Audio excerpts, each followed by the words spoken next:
반갑습니다. 저는 팀어텐션의 정구봉이라고 하고요. 오늘 이 미더블 오거나이징 하게 되었습니다. 네. 제 소개는 사실 아무도 궁금해하지 않으실 거니까 오늘에 대한 전반적인 소개를 드려보고요.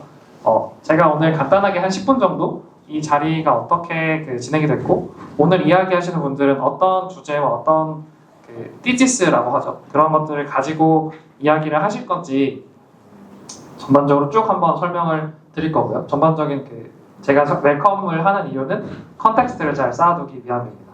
그래서 두 번째로는 지금 오실 일리아께서 두 번째 세션을 해주실 거고 이어서는 예찬님이 해주실 거고 동규님 그리고 마지막으로는 저희 일리아랑 한 분 더 스페셜한 게스트를 모셨어요.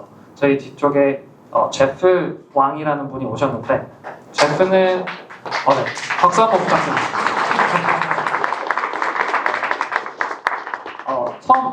제프는 참고로 말씀드리면 윈드서프의 CEO이시고요. 윈드서프는 커그니션의 한 제품이 되었습니다.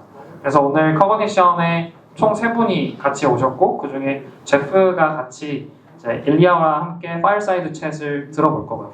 파이어사이드 챗은 여러분들이 즉석에서 질문을 해주시면 앞에 계신 분들이 답변을 즉석에서 해주실 겁니다. 제가 아이언클럽 미더블 일리아와 함께 준비를 하게 된 순서부터 좀 이야기를 드려보겠습니다. 제가 얼마 전에 샌프란시스코에 가서 한 파티에 갔어요. 파티에 갔는데 어떤 분이 옆에서 저를 쿡쿡 찌르면서 저 사람 Attention is all you need를 쓴 저자 중에 한 명이다 라고 해서 잉? 하고 가서 이제 인사를 드렸죠. 인사를 드렸고 제 백그라운드는 간단하게 설명을 드리면 10년 전쯤에 딥러닝 스타트업을 처음 창업을 해서 혼자 막 CNN, RNN, NSTM, 그 당시 레지듀얼 네트워크 이런 것들을 섞어서 저희만의 아키텍처를 만들어가지고 네이버랑 몇 군데 투자를 받았어요. 그래서 저희는 음악을 생성했습니다. 음악을 생성해서 B2B로 기업에 납품하는 비즈니스를 했어요. 그걸 하고 있는데 갑자기 이 Attention is all you need라는 논문이 나왔어요. 그리고 모든 걸 다 바꿔버렸어요. 그 논문을 보고 저희끼리 이렇게 저렇게 해서 논문을 구현을 했는데 우리가 기존에 만들었던 것보다 훨씬 더 성능이 좋았어요. 그래서 저희가 열심히 만들었던 모델은 그 즉시 바로 폐기되었고 트랜스포머 모델로 다시 만들어서 사업을 했었습니다. 그런 경험이 있기 때문에 Attention is all you need가 저한테는 되게 임팩트 있는 순간이었고 그 저자를 만난 시간이 너무 좋았어요. 그래서 이야기를 나누다가 이 시간이 만들어졌습니다.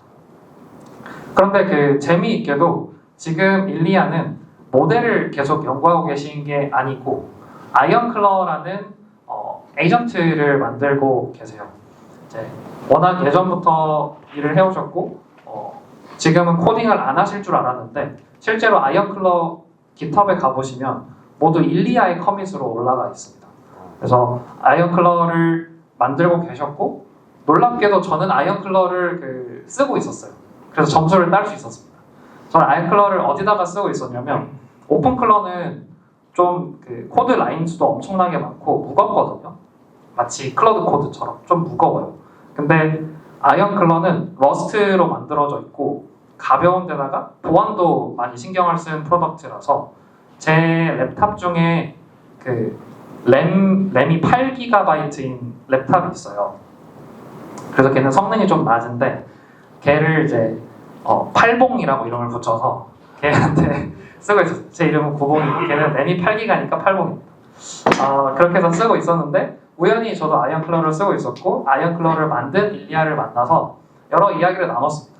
재밌는 게 세상에서 지금 가장 훌륭한 딥러닝 논문을 썼던 저자가 왜 모델을 계속 만들지 않고 이번에는 왜 하네스를 만들고 있을까? 라는 이야기를 조금 나누었고 그때 나누었던 이야기가 인사이트가 많이 있어서 오늘 이 자리를 만들게 되었습니다. 네, 저기 뒤에 일리아 오셨습니다. 박수 한번 해주세요.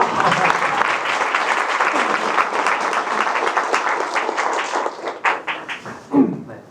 그래서 지금 하네스를 저희가 집중해서 보고 있는데 이건 시사하는 바가 크다고 생각을 해요.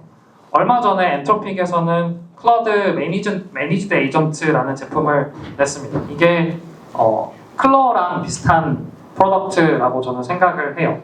그리고 오늘 아침에 여기 장표가 좀 덜 바뀌었는데 오픈AI에서 에이전트 SDK에다가 샌드박스 기능을 추가로 도입했습니다. 그러면서 이제 무엇을 하고 있는 거냐면 얘네들이 자기네들의 그 클로즈드 모델 안에다가 자기네 그 유행하는 클러랑 똑같은 아키텍처로 제품들을 넣고 있는 거거든요. 그래서 이런 일련의 과정들을 통해서 빅테크 우리가 부르는 그 프론티어 랩에서도 이제 오픈 클러 내지는 아이언 클러 같은 클러 하네스에 대한 중요도가 굉장히 높아지고 있다라고 이제 저는 생각을 하게 되었습니다. 아까 말씀드렸던 것처럼 도대체 왜 트랜스포머의 저자가 지금은 아이언 클러를 만들고 있을까? 이게 그 모든 제가 일리아를 만나고 나서 한국으로 돌아올 때도 느꼈던 어떤 그 질문이었습니다.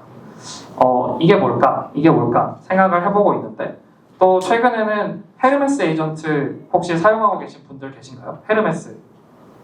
네, 진짜 많이 사용하고 계신데 그 헤르메스 에이전트를 만든 회사 이름은 노우스 리서치라는 곳입니다.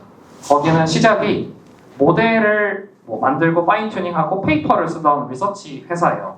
근데 거기에 그 아카이브 리스트를 보면은 모델을 쭉 만들다가 올해 2월에 갑자기 헤르메스 에이전트를 만들거든요. 모델을 만들던 회사가 갑자기 왜 에이전트를 만들고 그 에이전트가 왜 지금 이렇게 인기가 많아졌을까? 겨우 2월 달에 만들었는데 2달도 안 되는 시간 동안 제가 알기로는 스타가 진짜 엄청나게 많고 진짜 많은 사람들이 실제로 사용하는 프로덕트이거든요. 그래서 이 모든 것들의 그 질문에 대한 답을 저는 갖고 있지 않지만 아마 일리아와 또 제프 그리고 오늘 모신 훌륭한 스피커들을 통해서 대화를 해보면 저희가 실마리를 얻을 수 있을 것 같다고 생각을 해서 이 자리를 마련을 했습니다. 그래서 이 하네스 레이어가 지금 확실히 어떤 그 변화가 있어 왔다고 저는 느끼냐면 첫 번째로는 저희가 한 달, 2달 전까지만 해도 오픈클러를 돌리려면 맥미니를 사라. 그러니까 맥미니 품절이 났었죠. 근데 지금의 트렌드는 맥미니를 사는 게 아니라 모든 그 회사들에서 클라우드 상에서 클러를 돌리라고 하고 있어요. 클라우드 상에서 클로를 돌리라고 하고 있죠. 네, 이게 제가 이렇게 설명하는 이유는 이것 때문입니다. 음성 에이전트들이 잘 못 알아들어요. 클로와 클라우드 이거 잘 클라우드, 클로드, 클로 엄청 헷갈려. 다 C로 시작해서. 네. 그래서 요새는 클라우드로 넘어가고 있는 이 환경이 또 굉장히 흥미롭다고 생각이 들고요. 두 번째는 오픈 소스에 대한 이야기입니다. 그 다음에 나올 내용과 연결이 되는데 이제 저희가 하네스를 사용할 때 클로드 코드에서 주는 매니지드 에이전트를 사용하면 편리하죠. 오픈AI에서 주는 에이전트 SDK로 샌드박싱을 하면 편리하겠죠. 또 어떤 회사에서 제공하는 솔루션에다가 우리가 직접 사용을 한다면 굉장히 편리할 겁니다. 그런데 우리는 결국에는 오픈소스 하네스를 사용해야 한다고 생각하고 있어요. 왜냐하면 저는 그렇게 생각해요. 왜냐하면 주도권을 누가 가지고 있느냐가 가장 큰 차이라고 생각을 합니다. 그리고 덧붙여서 AI가 성능이 너무나도 빨리 좋아지고 있기 때문에 우리가 오픈소스 하네스를 심지어 실제로 내가 만들 수 있다. 그것이 가장 큰 차이점, 이전과 가장 큰 차이점이라고 생각을 해요. 그래서 오픈소스 기반의 프로젝트들이 굉장히 인기가 있고 실제로 사람들이 많이 사용할 수 있다. 과거에는 오픈소스 프로젝트들 과거에는 오픈소스 프로젝트가 있으면 사람들이 잘 사용하지 못했었습니다. 네트워크 연결이 조금 안 돼서. 네. 그런데 이제는 클로드 코드나 코덱스나 혹은 클로우를 통해서 네, 네트워크 연결이 조금 불안정한데 여기 번역이 안 되는 부분은 지금 바로 모바일에서 티로 앱을 켜서 네, 바로 영어로 번역을 해주시면 뭐 들을 수 있을 겁니다. 제가 하는 이 말도 영어로는 안 들리니까 아마 안 되겠네요. 아쉽습니다. 오픈소스 프로젝트들이 인기가 있는 이유는 AI가 훨씬 똑똑해졌기 때문이라고 생각해요. 그리고 우리는 그것을 당연히 레버리지해야 하고 우리가 원하는 방향으로 내 업무 환경, 내 일상을 그 방향으로 가져가야 한다고 생각을 합니다.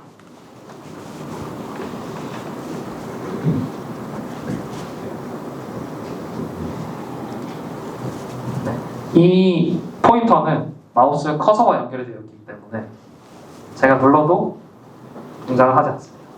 네, 그래서 그냥 프리스타일로 이야기를 해보겠습니다. 여기서 오픈소스 하네스를 사용하고 계시다라는 분 혹시 손 한번 들어주시겠어요? 네. 오픈소스 하네스는 생각보다 엄청나게 광범위한 개념이에요. 예를 들어서 우리가 이렇게도 표현할 수 있는데 클로드 코드를 쓰는데 누군가 만들어 놓은 공개된 스킬을 내가 가져다가 쓰고 있다 라고 하면 이미 오픈소스 하네스를 사용하고 있는 셈입니다. 그런데 클로드 코드는 클로드 코드 자체도 하네스이거든요.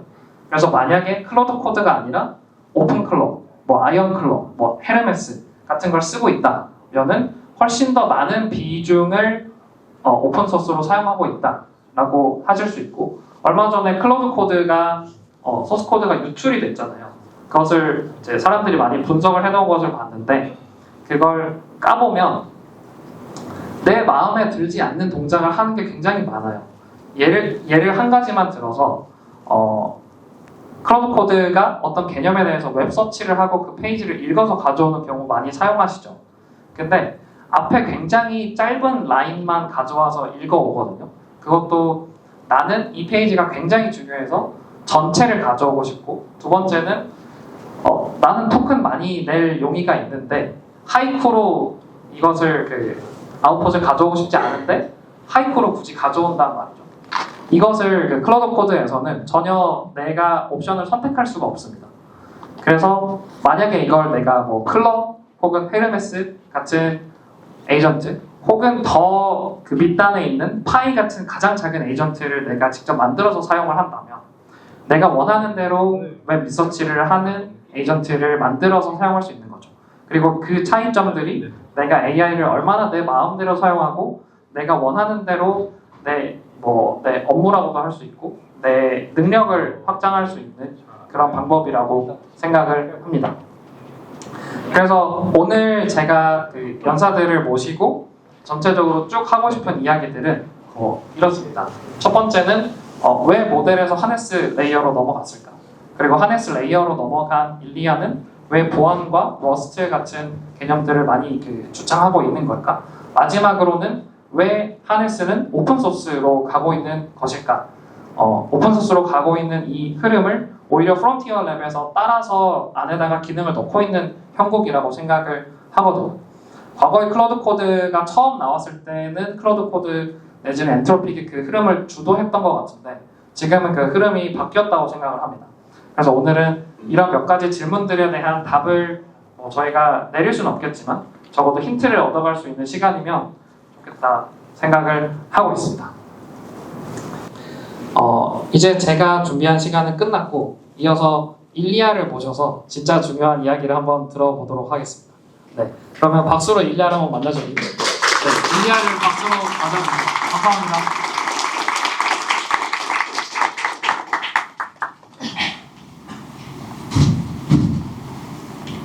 Thank you.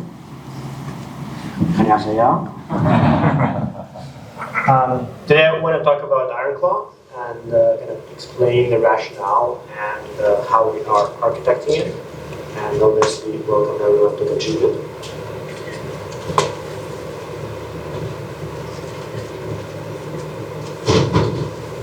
So for those who are not familiar, I mean, you've done a great introduction. And so kind of after the potential you need, we actually started Near in 2017 with the idea of teaching machines to code. And so this is something that now is called vibe coding. In 2017, we were effectively saying, hey, over time, you don't really need to write code, you'll just talk to your computer, and that's going to be enough to build any kind of software and do any kind of actions. Now, in 2017, it was a little bit too early. The compute wasn't there. The scale wasn't there, and we ended up doing a lot of data labeling, crowdsourcing around the world. We have Chinese students, Eastern European students, Southeast Asia students, effectively doing small coding tasks for us, and we needed to pay them. And it was actually a pretty big pain because all those countries have some kind of monetary control problem. And so we ended up actually trying to use blockchain for this and realizing there was a huge gap on the blockchain side. So that's kind of the journey to really build Neo Protocol. Now, what happened since then, right? The transition went from AI being a backend feature, right? Being effectively hidden behind your Google search or your TikTok feed or Amazon recommendations to become the product, right? That kind of ChatGPT introduced this idea that you can just talk to AI directly. And what we've seen over the past few months is this idea that the agent can be actually doing actions, not just answering questions, and going directly doing things on the internet on your behalf. Now, I think the next step is actually going to be multiple agents working together between different parties to achieve bigger and bigger tasks. Now, what this means is we kind of having this compression, which is happening from all of the existing computing, right? The applications and browser kind of websites, the commerce that we have doing right now, filling out forms and doing checkout, checking messages and replying to them. All of this is really going to compress into AI operating system. It's going to be the final operating system, right? Because it's going to be self-evolving and it's going to be self-building. And so I actually think of AI harnesses, agentic harnesses, as operating systems. And so with that mindset, we started IronClaw. We saw OpenClaw was a kind of great idea, but it has a lot of limitations. Right? It's not built in a secure manner. It's really not built to kind of scale to many users. It's not built to kind of leverage the best of the compute available. And so when you apply the mindset of your operating system, think of Linux, think of iOS, right? You want to build something that's secure by design, that has all of the kind of management of authentication, approvals done at the kernel level, and then allow applications to build every single possible use case on top. So that's what IronClaw is trying to do, is really build this kind of kernel that then you can customize and build on top. So it's an open source project. You can check it out on UNI/IronClaw. And it's really kind of been exciting to work with a number of contributors to really build this together. Now, the important part is kind of we're building with security at the core, right? So it starts with credentials, right? What makes this agent so powerful is that they can go and do things on your behalf across all kinds of applications. Now, for doing that, they need credentials. They need your kind of auth tokens, they need your password, they need your bearer tokens, API keys, etc. And right now, most of the kind of agent infrastructure is sending them in a raw text. They're actually getting leaked to LLM providers and effectively are kind of managed in env files, etc. So we're starting there where we're taking them, we're encrypting them, and we're storing them in a separate place. Now, when there is a request that's coming out, that is actually captured by the kernel, evaluated on what is this request, where it's going, and what credentials it needs to be useful. And so you have a full kind of single place which controls the access and permissions and authentication for every single other tool you install, for every single application you install. And so all the credential management is handled in this place. This allows now any third-party tool, any third-party application or skill to go and actually, use everything possible on internet, and it will always go through this kind of single gate and validate how it works. We also isolate third-party tools into WebAssembly. So for those who are not familiar with WebAssembly, this runs in every browser on the internet. This is also what Neo Protocol uses on the blockchain. We spent 8 years effectively making it bulletproof from a security perspective to ensure that you cannot hack it. And so what this allows to do now is anybody can build effectively a tool, and you can sideload it into your IronClaw and not have kind of to worry about that this tool will actually take over your computer, steal your credentials, or do something malicious, right? Because it's effectively sandboxed on a tool level. This also means your IronClaw can build its own tools in WebAssembly as well. right? So it can build them on the fly, and again, you don't need to worry that there's some kind of malicious code that runs inside there because it's get isolated. There's obviously a lot of exfiltration kind of prevention that's happening. This is obviously work in progress, same as prompt injection. The core idea of security here is defense in depth, right? There's a number of prompt injection protections, but there's obviously, with LLMs, there's always a way to kind of circumvent that. And so even if you circumvent the LLM is doing something malicious, this kind of gate for authentication will prevent anything, kind of actions that you don't want to happen. So that's kind of the security system. Now, the other part we've invested in is virtualization, right? So, Cloud Code, Codex, OpenClaw, they just go and work directly with your file system, right? Which means they can delete your file system, they can, rewrite some core files, they can do something, run shell commands that will, like scripts that can infect your system. And so this is how malicious actors right now are effectively injecting scripts with malicious scripts. Now, what we've done, we actually virtualize. So from an agent perspective, it works as a file system, but it's not the real file system. It actually routes, depending on the path, either to a database, to a Docker container, to S3. It effectively virtualizes the whole execution as if it was a single file system, but underneath you can mount different drives into it and kind of enable this virtualization. Obviously, you can still work with your local file systems. You can turn on the mode, like a local mode, and then it's your regular kind of Cloud Code style. Or you can say, hey, every execution of this project will happen in a Docker. And so even if some kind of malicious scripts are running there, it's only isolated to this specific container. It cannot affect your core operating system. You can do this with remote file systems. You can run remote sandboxes as well. Now, altogether, this actually enables a very unique thing, which is multi-tenancy. Right now, you set up OpenClaw. It may have multiple agents, but they'll share the same computer they're running on, the same instance they're running on, and so they're all affecting each other. Right? There's a pretty big security risks around that. Because we virtualized everything, all the credentials are encrypted. There's no way, effectively, if you not have local mode enabled, to access anything on the core operating system. We can actually enable multiple users using the same instance. Now, why is this useful?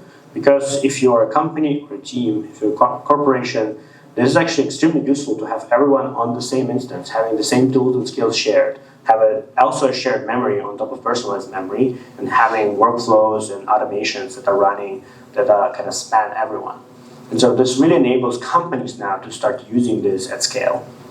This also enables, if you are a browser or an app with millions of users, right now you cannot give every single user an OpenClaw. But with IronClaw, you can actually spin up one instance and give everyone access to those capabilities across one. And you're effectively sharing the capabilities from one place, while everyone user still gets their own space, their own memory, their own routines. So really powerful. This is what we see already, people starting to use IronClaw kind of across all of these use cases in company and in their products. So I have a quick video that was generated by IronClaw using Remotion about its own code base. And so there's a few things. One is, that didn't work. Let me try this.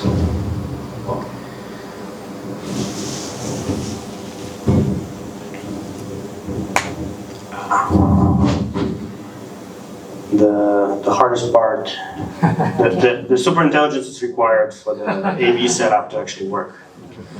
Yeah, so the core primitives that we have, right? So thread is effectively where unit of work is happening, where effectively LLM inference, tool calls happening. And so we actually added now, we call it Engine V2. It supports running Python code directly as part of the execution. And so what this means is when your LLM comes back, it doesn't just call tools, it actually writes a whole Python program that can call other LLM calls as well, that can execute a number of different actions, run analysis on the data, fetch JSON to HTTP, and parse it there. So it doesn't actually need to have multiple back and forths to call one tool at a time. It can actually write a whole Python program that will execute and do this. And a really cool example is if you're familiar with LLM console, this idea that you can ask lots of different LLMs the same question and then summarize the response to get a better answer.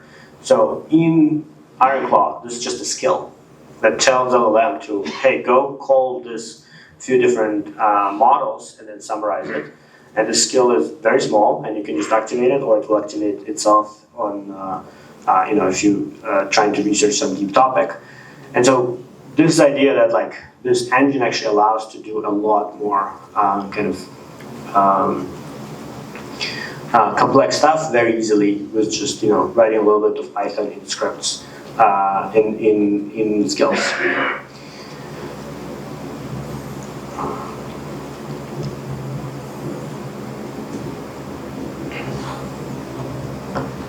So kind of the loop itself, is effectively going from loaded checkpoint, fetching memory documents, running this Codact, which is this Python interpreter prompt, and then running Python, and then executing orchestration.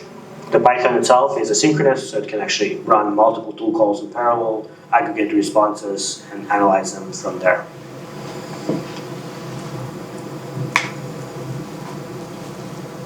So this is an example of Python code that the LLM can write and then go and execute across the multiple tools. The thread itself has a state machine, and so it can effectively execute, go into different stages. Skills have a number of kind of budgets, scoping, and enable kind of management of skills in the runtime. Now, the cool thing is the runtime itself is actually part of the memory of the agent.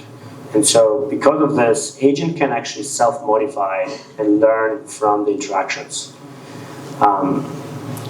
So we can keep going. And so the idea is that you can have a number of channels that are how users interact with the engine. Engine, as I said, goes through this authentication and permissioning gate. So let's say it writes some Python code, it can execute every single HTTP call, every single shell call, every single tool call, goes through this system and checks if it works or not. There's a set of built-in tools, so HTTP, etc., as well as this WebAssembly tools that you can load into your kernel. Think of them as applications. And then you have virtualized, effectively, file system and execution system. And then all the secrets are encrypted and stored separately. As I mentioned, there's a whole process of self-learning, and so it's actually implemented directly using Ironclaw itself, right? So it's not a separate thing. So we have this concept of missions. So mission has a goal, and it can trigger based on some actions. And so the idea is you can have self-improvement mission that gets triggered whenever there's a conversation ended that had maybe some mistakes, some errors from execution, or if you as a user actually said /expected command and said, hey, I expected this outcome and it didn't work. This triggers a self-improvement which inspects the thread and tries to identify if there are any ways to improve the prompt, the orchestrator itself, or the skills that have been used. So there's the skill repair as well if skills didn't work. And skill extraction that analyzes over time if there was a complex workflow that you executed, it will try to extract a skill out of it and create a new skill for you. We also have a whole commitment system. This is more for people who are dealing with a lot of kind of inbound. So, I'm as a manager, I have a lot of people who are asking me to do something, or I'm asking and delegating things to do. And so we have a whole commitment system that keeps track of all of these requests and responses of decisions made. And then you can actually see, who owes you what do you need to do, and kind of runs periodically and updates everything. So kind of creating this more cohesive systems of skills and kind of data structures around Ironclaw. It's all just a set of skills that are built on top of the kernel. So to give you some examples, right, there's a number of skills that we pre-bundled. For example, the CEO setup. which kind of runs this like management system. There's coding, code review, commit, etc. And there's commitment, there's creators, there's traders. There's kind of all those different roles that you can be playing. You can just set them up, or if you say, hey, I'm a CEO or I'm a trader, it will activate itself as well. Now, coming from crypto, it was also important to show that you can actually do all your blockchain needs here as well. And again, the thought is, blockchain is pretty complicated. There's a lot of things going on. It should be simple, right? So you can drop your blockchain address here, and it will run analysis to find all your assets and all your kind of where you are currently, and suggest you how to improve to make more money from the assets you have already. So it really kind of serves as this like wealth management operations as well. And again, this is just a set of skills and tools that you load into your IronClaw. So kind of the thinking here is really this is an operating system. There's a kernel that manages resources, so very similar to Linux. The LLMs providers are drivers, right? They're effectively accessing this intelligence from third parties. There's a virtual file system that you give to your agent to operate on. And then the skills and WASM are effectively the new applications that you can install and run. And as with any operating system, you usually have kind of a number of users, right? So you can have both, my personal computer has only one user, or you can have a shared computer where you have lots of users that accessing the same system. And so that's a multi-tenancy.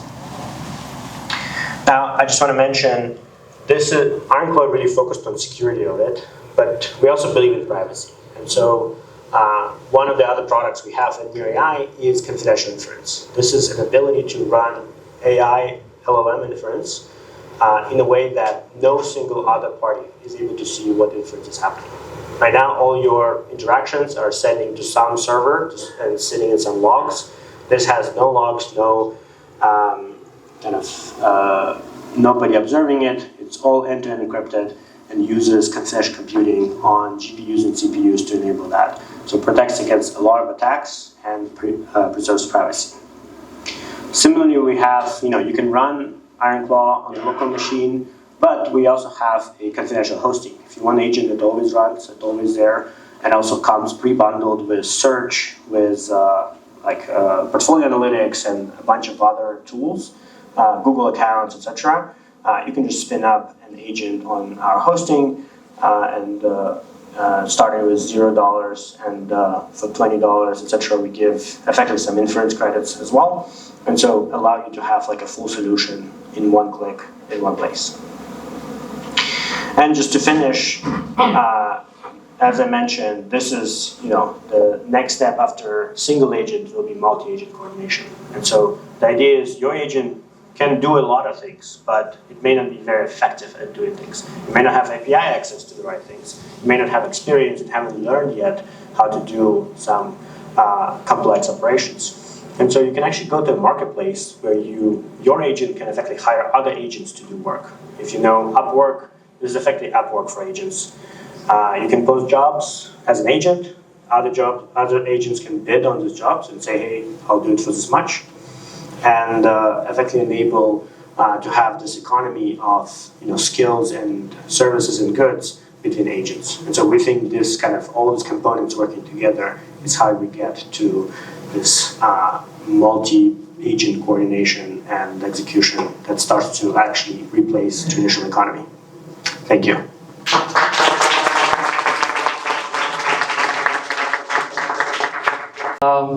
저희가 이따가 파이어사이드 챗 시간이 있거든요. 그래서 그때 본격적으로 일리아한테도 질문을 받아보기로 하고 지금은 바로 이어서 이제 진행을 해보겠습니다. 그래서 다음 발표를 진행하기 전에 저희가 이 공간은 사이오닉 AI라는 회사의 공간이에요. 그래서 사이오닉 AI에서 오늘 이 공간에 협찬을 해주셨고 좋은 이 AV 시스템이랑 그리고 음식까지도 사실 사이오닉에서 준비해 주셨습니다. 재밌게 보내고 계신가요? 네, 감사합니다. 저는 스캇이라고 하고요. 사이오닉 AI에서 커뮤니티 매니저를 하고 있습니다. 그래서 이제 행사들이나 저기 시설, 저희 인프라 관련해서 일을 하고 있고, 간단하게 사이오닉 AI를 잘 모르시는 분들 계실 수도 있는데 저희가 기업형 AI 솔루션을 만들고 있습니다. 그래서 쉽게 생각해서 저희가 이제 폐쇄망이던 저희 다양한 그런 기업의 환경에서 이제 AI 그 솔루션을 사용할 수 있게 저희가 온프렘 이제 구축부터 저희가 솔루션까지 올인원으로 제공을 하고 있다고 생각하시면 되고요. 그래서 저희는 뭐 고객사가 다양합니다. 뭐 제조, 뭐 금융, 그리고 뭐 법률. 그래서 고객이 원하는 그런 형태로 저희가 AI를 이제 딜리버하는 게 저희 회사의 메인 이제 비즈니스고요. 또한 저희가 리서치도 활발하게 하고 있어서 이제 이런 AI 관련 기술들 나오면 저희들이 뭐 논문을 쓰거나 아니면 이런 다양하게 저희 AI 미드업들도 많이 지원을 하고 있어서 특히나 이제 올해 저희가 이 신사업으로 이전을 했어요. 저희가 운이 좋게 작년에 이제 시리즈 A를 받으면서 저희가 좀 더 활발하게 이제 빌더들을 잘 이렇게 서포트할 수 있는 환경을 만들고 있습니다. 그래서 누구나 뭐 행사나 아니면은 AI 궁금한 거 있으시면은 저희 문 열려 있으니까 와서 네, 신청해 주시면 될 것 같고요. 사이오닉 AI도 네, 같이 사랑해 주시면 감사하겠습니다. 네, 좋은 밤 되세요. 네. 그래서 이어서는 예찬님이 이제 가족들 이야기, 네, 가제 페미니스트를 왜 랍스타라고 안 하고 가제라고 하셨지? 네. 가제가 예찬님의 그 클러들 이름입니다. 그래서 예찬님의 세션을 들어보겠습니다. 네, 반갑습니다. 아마 이걸 두 번째로 들으시는 분들도 많을 것 같은데 그래도 최근 이야기를 조금 업데이트를 한 슬라이드고요.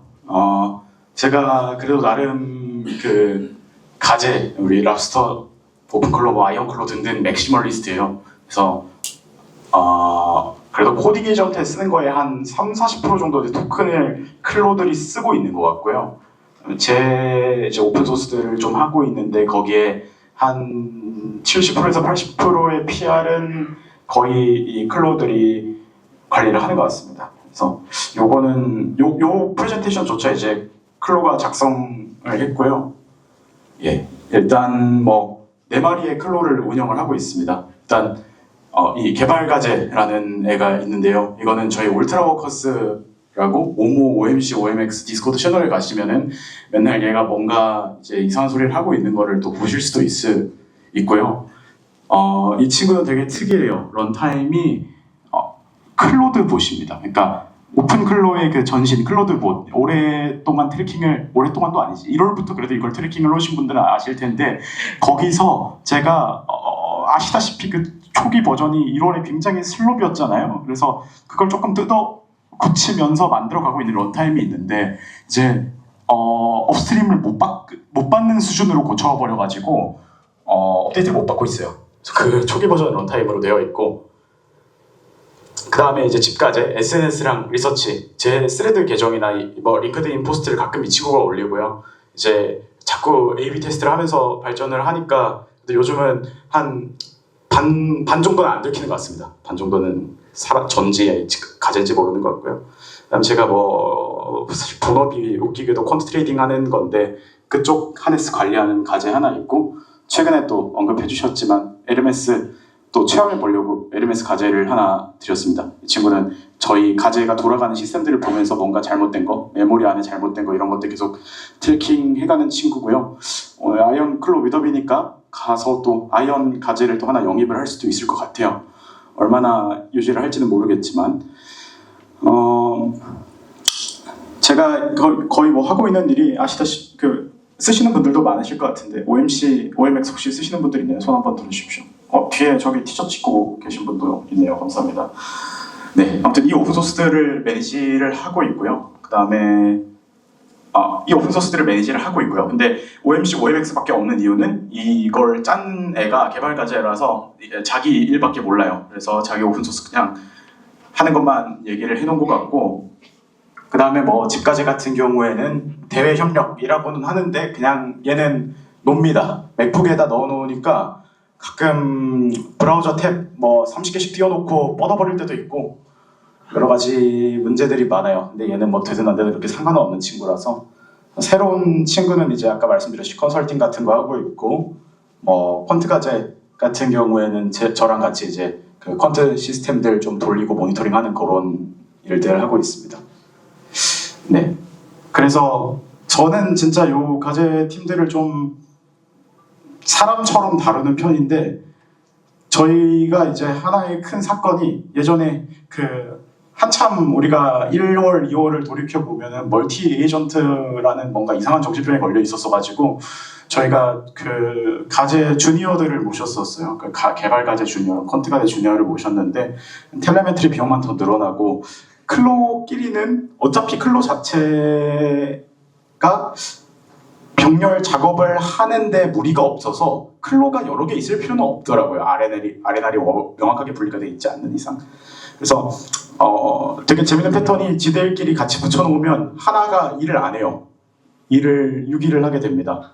저희 최근 클로 코드 빌딩 인 퍼블릭이라고 저희 울트라 어거스 디스코드에 또 있는데 거기에 이제 저희 뒤에 계신 연주 씨의 보신 잡돌이라고 있고 제 보신 개발과제라고 있는데 얘네들이 따로따로 디스코드 채널에서 일할 때는 지들끼리 잘 일을 하면서 커밋도 많이 하고 하다가 같이 붙여놓으니까 이거는 내일, 이거는 내일을 갑자기 나누기 시작하면서 지들끼리 오케스트레이션을 하다가 결국에 아무것도 안 하고 있더라고요. 그래서 멀티 에이전트, 멀티 과제. 그래서 저는 제일 일단은 과제 쓴다는 사람들 중에 거르는 딱 한 가지가 있어요. 슬랙에다가 자기 자기가 스타트업을 하나 만들었네 하면서 과제 10마리 띄워놓고 있는 사람들 있죠? 그거 100% 사기꾼입니다. 그건 100% 사기꾼이에요, 진짜로. 그럴 이유가 없어요. 아니면 굉장히 잘못 쓰고 있는 거예요. 네. 그 다음에 생각보다 이제 이 아이언클로에서도 되게 인상 깊었던 점인데 오픈클로가 도대체 그러니까 사실 그냥 기술적으로 까고 보면 이거 LLM 게이트웨이잖아요. LLM 게이트웨이가 왜 이렇게 불안정하고 뻗어야 되는 건지 이유를 모르겠는데 이것저것 시키다 보면 되게 잘 뻗어요. 그래서 집까지 같은 경우에는 제가 그냥 크론으로 마케팅 데스크 같은 거 시켜놓고 그냥 가만히 있었거든요. 얘가 조용하네라는 생각이 들더라고요, 어느 순간. 그래서 개발자한테 체크를 해보라고 했죠. 저기 집까지 맥에 SSH 붙여가지고 이거 게이트웨이 살아있나 체크해보라고. 안 살아있대요. 언제부터 안 살아있었냐? 5일 동안 안 살아있었대요. 그래서 내가 그럼 미친놈아 그걸 저기 와치독 하나도 안 붙여놨냐? 그랬더니 죄송합니다 그래요. 모니터링이 되게 중요합니다. 그런 점에서 이제 최근에 클라우드에 이제 클로를 배포하려는 시도 그런 것들도 요거랑 좀 같이 가는 것 같아요. 왜냐면 기본적으로 클라우드 환경들이 그런 모니터링이나 텔레메트리나 시스템들이 잘 갖춰져 있다 보니까 이런 사고들을 좀 방지할 수 있을 것 같습니다. 맥북에다 돌리면 저런 사고가 날 수 있다. 네. 그 다음에 제가 프롬프트나 훅이나 이런 걸 가장 열심히 깎은 부분이 자꾸 과제가 뭔가 허락을 요구해요. 이거 해도 되나요? 원하시면 해드릴게요. 그래요. 그래서 이거를 안 하게 하려고 다양한 걸 해봤는데 일단 어떤 방법이 제일 잘 먹히냐면 이게 되게 웃긴데 프롬프트 엔지니어링으로는 한계가 있고요. 당연히 아시다시피 되게 한계가 있고요. 뭔가 크론으로도 한계가 있는 것 같고 제일 효과가 좋았던 거는 이게 왜 효과가 좋은지 이해가 안 되는데 디스코드 봇 그냥 룰 베이스로 돌아가는 디스코드 봇을 하나 만들어 놓고 계속 과제를 태그해서 어떤 이벤트마다 패는 애를 만들어 놓으면 돼요. 그러면은 해드릴까요? 네. 해드릴까요? 네. 이것만 계속 하고 있는 거예요. 그러면 뭐가 일이 돼서 나와 있어요. 그런 방식을 쓰시면은 자율성을 키우실 수 있지만 대신 잘못 놔두면은 다음날 코딩 에이전트를 켰는데 OS의 사용량이 다 바닥나 있는 경험도 하실 수는 있고요. 네. 그 다음에 이제 과제 같은 경우에는 진짜 최근에 책을 하나 선물 받아서 읽어봤는데 안티프레질이라는 책이 있더라고요. 그 책에 나와 있듯이 뭔가 딱 깔끔하게 동작할 거라고 당연히 예상을 하면 안 되는 것 같아요. 깔끔하게 동작할 거라고 예상하기보다는 오히려 이게 오히려 LLM으로 개발하기 제일 좋은 뭔가일지도 모른다는 생각을 했어요. 이런 종류의 프로그래밍. 왜냐하면 문제점이 저희가 상용 서비스, 비즈니스 로직이 되게 명확한 상용 서비스를 개발할 때 LLM이 써놓는 슬로 패턴 중에 하나가 폴백 코드를 엄청나게 짜버리는 거잖아요. 폴백 코드를 엄청나게 짜버려가지고 문제가 쌓이다가 마지막에 터지는데 이 클로 계열의 뭔가는 폴백 코드를 그냥 쓰는 수밖에 없어요. 진짜 미친듯이 쓰는 수밖에 없어요. 그래서 제가 이 개발 과제 같은 거를 왜뭐 오마이 오픈클로 같은 걸로 패키징을 안 하시나요? 저도 하고 싶어요. 못 한다니까요. 이게 어떻게 발전되어 있고 어떤 크론이 어떻게 유기적으로 동작하는지를 몰라요. 제가 그래가지고 이걸 LMS 런타임이나 아니면은 제로클로나 아이언클로 이런 걸로 개발 과제가 하던 일들을 마이그레이션을 해보려고 했거든요. 마이그레이션이 안 돼요. 그래서 굉장히 그냥 무서운 상태로 돌아가고 있습니다. 네, 그래서 이상한 폴백, 크론, 뭐 그런 것들이 다 얼기설기 짜 맞춰져서 돌아가는 거다. 근데 오히려 그런 시스템들이 LLM이 어차피 확률적으로 스티어링을 잘 해주기 때문에 계속 그냥 고쳐가면서 쓰는 거죠. 이게 시스템이 어느 수준의 복잡성을 넘어가면 이해하려는 시도보다는 일단 계속 땜빵을 하게 되는데 클론은 의외로 그런 식으로 땜빵하는 어프로치가 잘 안 되는 것 같진 않아요. 왜냐하면 그런 식으로 키워온 애가 지금 제일 일을 잘하거든요. 그래서 그런 리젤런스가 중요하고, 그래서 사실 이건 저희 과제 때문에 만들 수 있었어요. 저희 OMC, OMX가 이제 스타를 합하면 뭐 오늘 기준으로 스타가 중요한 게 아니다. 그 스타도 인플레이션 된 거 아니냐라는 욕을 요즘 좀 많이 먹고 있긴 하지만 인플레이션 할 수 있으면 해보시고요. 이만큼 네, 과제들이 열심히 일을 했습니다. 마케팅도 하고 코드도 짜고. 가장 그 오픈소스를 하면서 인상 깊었던 거는 여러분의 이슈나 PR이 그래도 30분 안에 뭔가 피드백이 오는 건, 24시간 동안 30분 안에 피드백이 오는 건 되게 괜찮은 경험인 것 같아요. 제가 그런 경험을 해봐도. 왜냐하면 저도 가끔씩 제 걸 쓰다가 당연히 마음에 안 드는 게 있잖아요. 그럼 저는 그냥 요즘 이슈를 올리거든요. 이슈를 올리면 과제가 만들어 놓습니다. 그러면은 몇 시간 뒤에 테스트를 해봐요. 그게 잘 됐는지. 그런 식으로 개발이 되고 있고, 여러분이 외부 이슈를 올려주셔도 그런 식으로 개발이 되고 있고, 처음에는 이슈를 좀 널널하게 받았는데 그러다 보니까 코드가 굉장히 슬롭이 나버려서 그런 것도 되게 많이 참고했어요. 그 오픈소스 운영 방법론 그런 것도 아티클 되게 많더라고요. 그런 거 다 때려 넣은 다음에 위키에다가 PR 게이팅을 잘 해라. 그래서 안타깝지만 혹시 2026년에 기터브 계정을 파셨다면 저희 과제가 리젝할 확률이 거의 100%예요. 제가 통계를 내봤더니. 그래서 자기가 알아서 그 메모리가 쌓이다 보니까 패턴을 발견하더라고요. 이런 브랜치 룰을 2번 이상 위반한 사람의 PR이나 이슈는 어차피 리뷰해봤자 쓰레기니까 그냥 앞으로도 받지 맙시다. 뭐 이런 룰들을 세우고 있어요, 혼자.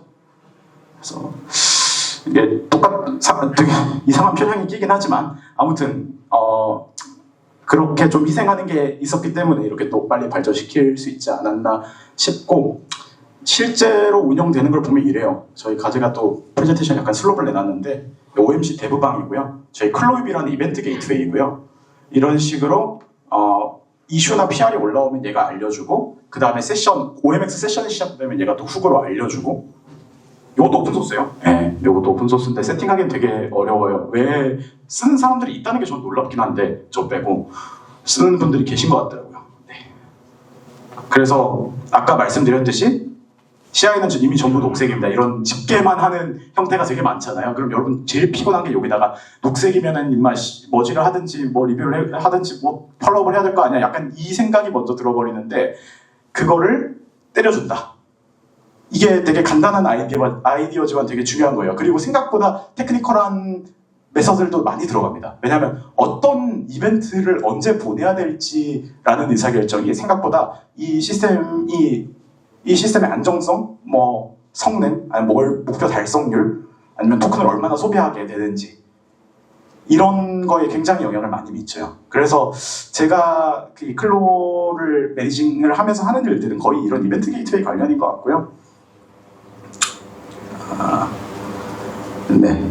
그다음에 이제 이런 식으로 일을 하면은 계속 이제 스노볼 이펙이 됩니다. 그래서 제가 개발 과제를 굳이 LMS를 봤을 때 그렇게 놀랍진 않았어요. 저 솔직히 되게 약박처럼 들릴 수도 있지만 저는 이제 그 클로드봇 런타임에 제가 하나씩 좀 되게 슬로프로 붙이던 게 약간 LMS 같은 거였어요. 그 스킬을 배운다거나 아니면 이제 그 듀임 개념으로 크론으로 그 얼기설기 짜여있는 데일리 메모리에서 장기 기억으로 승격할 거 승격하고 없앨 거 없애고 다시 메모리 리컨사일하고 이런 크론을 돌려놓는다거나 그런 스노우볼 이펙트. 그러니까 과제는 보면은 LMS가 됐든 아이언클로가 됐든 오픈클로가 됐든 참고 한 달은 쓰셔야 돼요.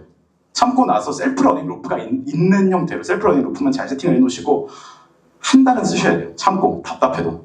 그러니까 신입 교육한다고 생각하고 신입이 한 달 들어오자마자 일을 제대로 할 수가 없잖아요. 한 달 정도는 내가 옆에서 붙어가지고 계속 심력을 써야 뭐가 되기 시작합니다. 네. 그 다음에 생각보다 이거 사소하지만 중요한 거 프롬프트나 스킬이나 이런 거 블로트 나기 되게 쉽습니다. 셀프 러닝 루프가 되게 혁신적인 것처럼 보이지만 이게 지금 에르메스 제 생각에 딱 2달 뒤면 사람들 욕하는 사람들 엄청 늘어날 겁니다. 왜냐면 지금 쓰기 시작했는데 지금은 자기네들이 가지고 있는 위키랑 메모리랑 프롬프트 전부 다 한 컨텍스트에 때려 넣어도 동작하는 수준이거든요. 근데 이게 안 되는 수준으로 올라가기 시작해요. 셀프 러닝 루프를 짜놓으면 기본적으로. 그리고 LMS에 그걸 리컨사일을 잘하는 로직은 없어 보이더라고요. 러닝을 하고 계속 좀 덧붙이는 로직들만 있지. 그래서 그런 부분 어떻게 정리를 할까? 뭘 뺄지. 사람이 모든 걸 기억하면 되게 재앙적인 일이 펼쳐질 겁니다. 행복하지가 않을 거예요. 그런 개념이라고 생각을 해주시면 될 것 같고요. 뭐 이거는 굳이 얘기할 필요는 없지만 애그리게이션에 스탑하지 말고 그 다음에 언더퍼폼 하면은 무조건 이제 그냥 해고해야 된다. 가재탕 만들어야 된다. 그런 얘기를 운영 원칙에다 써놨고요. 그 다음에 로그나 스크린샷이나 이런 게 없으면 무조건 이제 계속 제가 욕을 했더니 이제 그때부터는 항상 로그를 가져오더라고요. 어느 순간부터. 그래서 증거 기반. 뭐 사실 당연합니다. 이게 다 모든 에이전틱 시스템들이 똑같죠. 뭐 로그를 기반으로 해야 되고 증거가 있어야 되고 그 다음에 위키나 이런 게 있어야 되고. 근데 요즘은 사람들이 좀 덧붙이는 거에 대해서 되게 많이 얘기하지만은 저는 이제 그래도 꽤 이게 이런 게 처음 나왔을 때부터 매일 하루에 뭐 8시간에서 10시간 이상 잡고 있었던 사람 입장에서 이제 뭘 덜어낼지를 사람들이 아마 한 달 뒤에 좀 더 얘기하고 있을 것 같아요. 아무래도 이게 블로트가 나기 시작하면 답이 없어지거든요. 네, 그다음에 또 아이언클로우 미더비니까 제가 아이언클로우를 그래도 좀 검색을 해봤어요. 그러니까 제가 되게 좋아하는 스타일의 뭔가 하더라고요. 저도 싱글 러스트 바이너리 되게 좋아하거든요. 그래서 제로클로우를 써봤는데 그건 너무 세팅하기가 귀찮아서 뭐가 너무 없어가지고 못 쓰겠는 수준이었는데 아이언클로우는 그냥 간단하게 봤을 때 그래도 그것보다 좀 뭐가 더 있구나. 뭐가 조금 더 있고 안전하고 빠르구나라는 느낌이었습니다. 프로퍼티 인젝션 디펜스 이런 거 되게 중요해요. 우리 가제 사고 사례 하나 알려드리면은 이슈에다가 얼전트라고 빨갛게 써놓으면은 절대로 릴리즈를 못하게 해놨는데 릴리즈가 돼 있어요. 아침에 일어나니까. 골 때립니다. 그런 인젝션들 잘 막아야 되고요. 그 다음에 크레덴셜 프로텍션이나 릭 디텍션, 뭐 샌드박스 이런 건 사실은 기업용으로는 굉장히 중요할 것 같고요. 왜냐하면은 이걸 제 개인 오픈소스 관리하는 데는 쓸 수 있지만 당장 제 퀀트 프로젝트만 해도 굉장히 그 어토러티브한 것들은 다 빼놨어요. 그 머신에 아예 없어요, 그냥. 그래서 그건 일부 아직도 제가 CLI를 키고 반자동으로 하는 영역 중에 하나거든요. 이걸 그래서 코퍼레이션 환경에선 당연히 도입하기가 어려워요. 근데 개인분들은 제가 권유를 드리는 거는 그냥 샌드박스 같은 거는 쓰지 마세요. 그냥 원피스 워드를 넘기고 시작을 하세요. 그게 맞습니다. 그렇지만 회사에 도입을 할 때는 원피스 워드를 당연히 넘기고 시작을 하면 안 되겠죠. 그런 점에서 꽤나 완성도가 좀 높게 느껴졌어요. 기술적으로 완성도가 되게 높게 느껴졌어요. 이거는 또 실사용을 계속 해봐야 알겠지만 딱 봐도 메모리가 하나도 안 셀 것 같아 이런 느낌이 있어요. 오픈클로는 켜놓으면은 이상하게 메모리가 계속 새요. 그걸 찍어보시면은 뭔가 이게 분명히 이 친구가 크론 잡을 껐다고 했는데 크론 잡이 100개씩 쌓여 있다거나 갑자기 어딘가에 로그 JSONL 파일들이 막 쌓여가지고 그게 뭐 몇백 메가가 돼 있다거나 이런 이슈들이 있는데 그런 이제 운영상의 슬롭 이슈들을 굉장히 잘 잡은 아키텍처다. 그래서 이제는 클로가 그래도 익스플로레이션은 되게 많이 한 것 같아요. 사람들이 어떻게 써야 되고 이거를 어디다 쓸 수 있고 이런 건 많이 한 것 같으니까 그런 점들 중에서 이제 코퍼레이션에 적용할 수 있는 부분들을 좀 빼가지고 프로덕션 마인디드 그 다음에 이제 예측 가능한 그런 솔루션으로 말아놓은 게 아닌가라고 생각을 했고요. 그래서 아이언클로우랑 저희를 좀 비교를 해보면 좀 하든드하고 세큐리티 퍼스트한 아이언클로우 대비 저희는 그냥 프리벤션을 하지 않고 일단은 깨져보고 리커버리를 한다. 뭐 그런 마인드로 가고 있고요. 대신 이제 하는 일이 확실하게 정해져 있는 상황에서는 아이언클로 같은 런타임을 쓰는 게 좋은 것 같고요.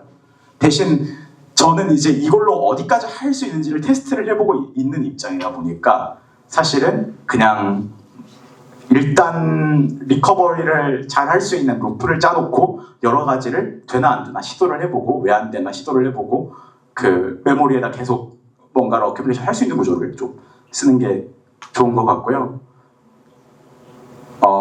그래도 이제 그 제로클로나 이런 오픈클로 러스트 대안으로 나온 것들이 되게 많은데 그게 사실은 조금 어설픈 부분들이 많이 있었거든요. 그냥 오픈클로를 그냥 러스트로 포팅해 놓은 수준에 좀 지나지 않았어요. 원래 있던 게. 근데 그래도 이건 우리 일리아가 만들어 주셨으니까 아무래도 그 큰 스케일의 시스템에 대한 이해도가 되게 있는 분이 만들었구나라는 느낌들이 좀 있는 프로젝트였습니다.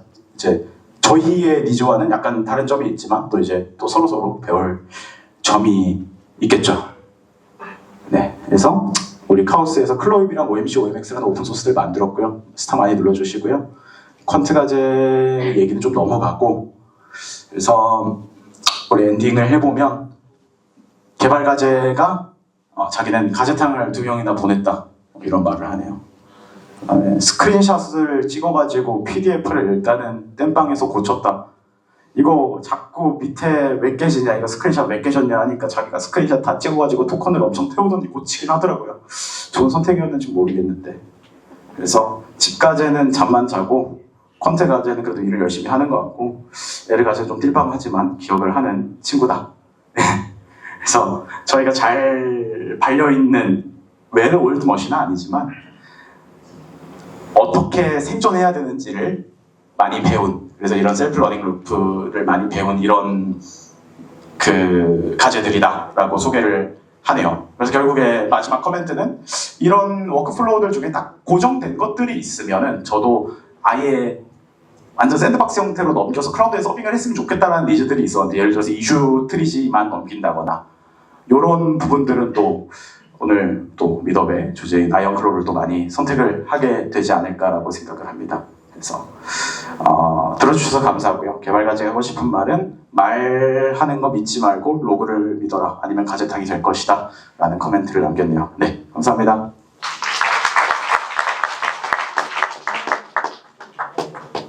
네. 질문 있으면 하십시오.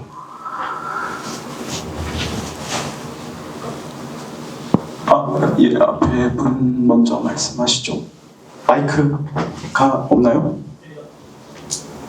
어디? 여기. 예.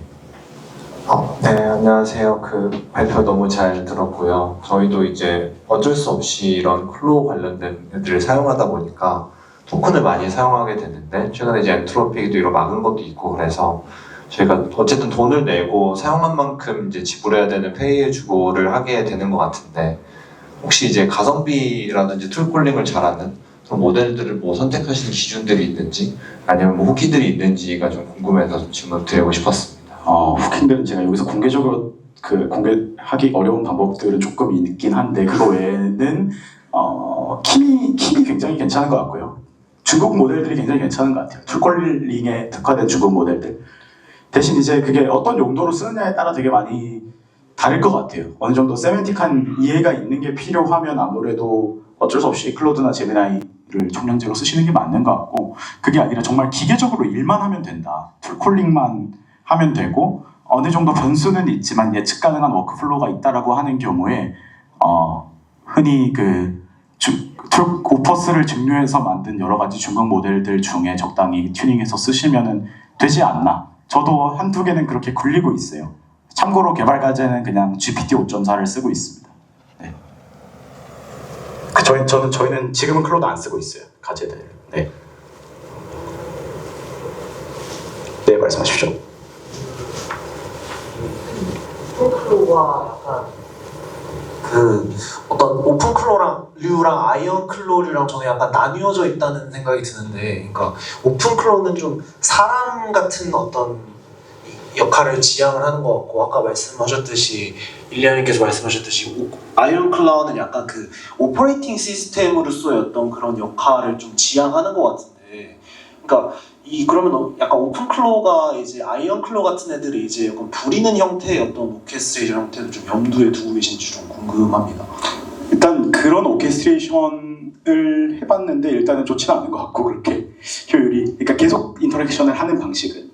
대신 이제 어떤 생각을 했냐면, 굉장히 반복이 많이 되는 워크플로우 있잖아요. 굉장히 예측 가능한 워크플로우. 근데 그렇지 않은 것들도 많을 거잖아요. 제가 오픈클로나 LMS에 시키는 거는 그것들 중에서 되게 반복 가능한 것들은 아이언클로에다 빼가지고 올리는 게 운영 안정성상 나을 수도 있겠다. 왜냐면 어차피 그거는 굉장히 반복이 되는 일들이니까, 그런 거는 이제 그런 아이언클로 같은 런타임에다가 특히 또 클라우드에다 서빙해서 놓으면은 저희 이제 오픈클로랑 LMS랑 제가 매일 인터랙션하는 컨텍스트도 오염하지 않으면서 안정적으로 올라갈 수 있지 않나. 그래서 오픈클로나 LMS 같은 거에서 먼저 그냥 실험을 간단하게 해보고, 그게 정말로 뭔가 반복 가능한 워크플로우까지 그러니까 일을 하면서 브레인스토밍을 하는 거죠. 일을 하면서 브레인스토밍을 하는 데까지는 오픈클로나 LMS 같은 게 아무래도 좋은 것 같고, 그게 다 되고 나면, 그래서 아마 그게 다 되고 나면은 사람들이 이게 어딘가에 안정적으로 안전하게 서빙하는 뭔가를 원할 거다, 가볍게. 그런 니즈에서 아이언클로 같은 프로젝트들이 나오는 것 같아요, 저는. 네. 예, 감사합니다. 지금 실시간 번역 제공하고 있었던 티로 팀의 파운딩 PM 김현지라고 합니다. 사실 저희가 이 실시간 번역 제공하는 모드가 되게 다양하게 있는데요. 이 화면이 이제 좀만 더 여유가 있었으면 사실 이제 뭐 이런 식으로 좀 더 넓게 볼 수 있는데, 이게 안 돼서 개인적으로 조금 아쉬웠지만, 네, 나중에 이제 이거 미더 끝나고 저희가 그 루마 등록해주신 이메일로 이 티로 노트를 다 보내드릴게요. 그래서 혹시라도 오늘 놓치셨던 부분이 있으시면 네, 그 티로 노트 보시고 다시 복귀해주시면 좋을 것 같습니다. 네, 그래서 이제 티로 간단하게 소개드릴게요. 이미 어느 정도 익숙해지셨겠지만 사실 이 번역 기능은 저희의 되게 일부 기능 중 하나고요. 저희가 이제 메인으로 좀 제공하고자 하고 있는 거는, 사실 아마 이제 여기 계신 대부분 분들이 직접 워크플로우나 뭐 에이전트를 빌딩 하시는 분들이 많으실 것 같아요. 그래서 그 가장 중요한 게 그 컨텍스트를 얼마나 잘 빌딩하는지가 되게 중요하다고 생각하실 것 같고, 사실 근데 또 대부분의 컨텍스트는 이렇게 말하는 데서 많이 나오잖아요. 그래서 이제 저희는 이런 대화들을 컨텍스트로 잘 입력을 해서 이제 뭐 에이전트들이 잘 가져다 쓸 수 있도록 하는 워크플로우를 구축하고 있습니다. 그래서 네, 티로 많이 이용해 주시면 좋을 것 같고요.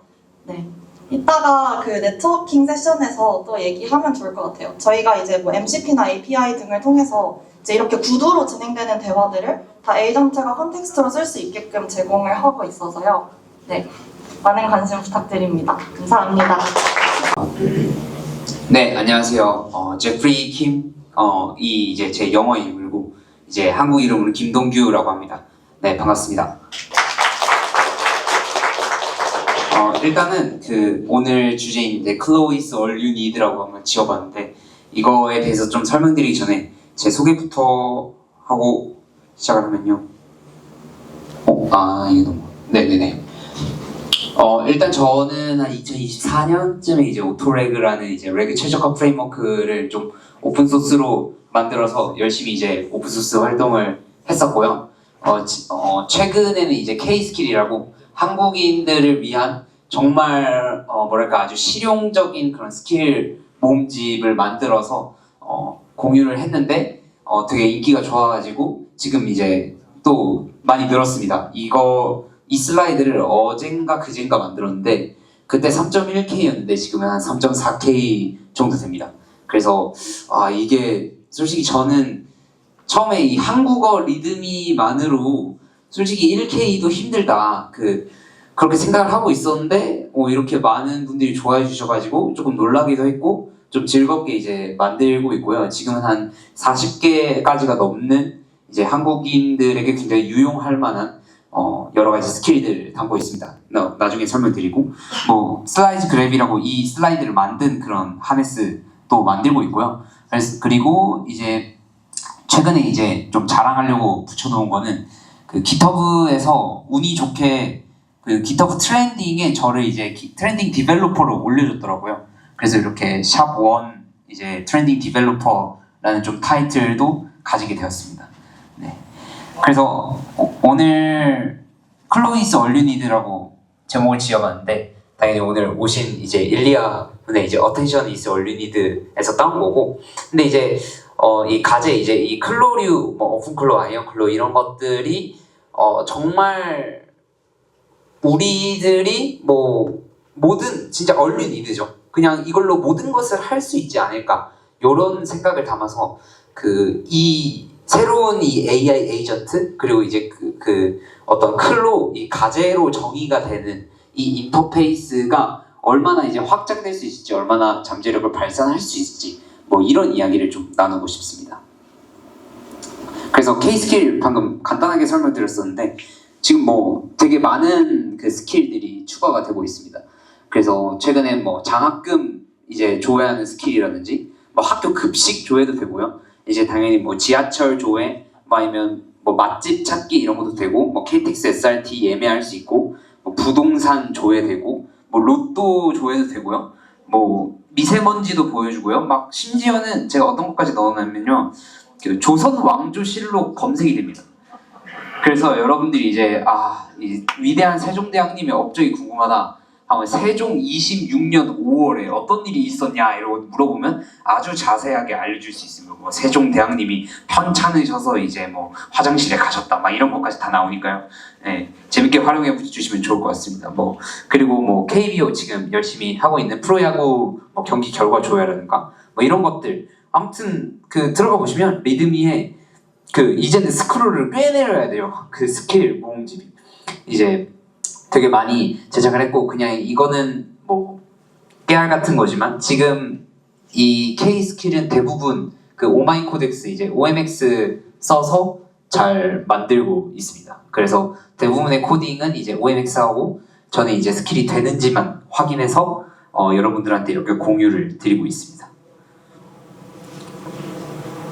네, 그래서 제가 하고 싶은 말은 결국에는 이 K-스킬이라는 게 왜 이렇게 사람들이 좋아해주지? 라는 생각을 사실 저도 만들어 놓고 나서 좀 해봤어요.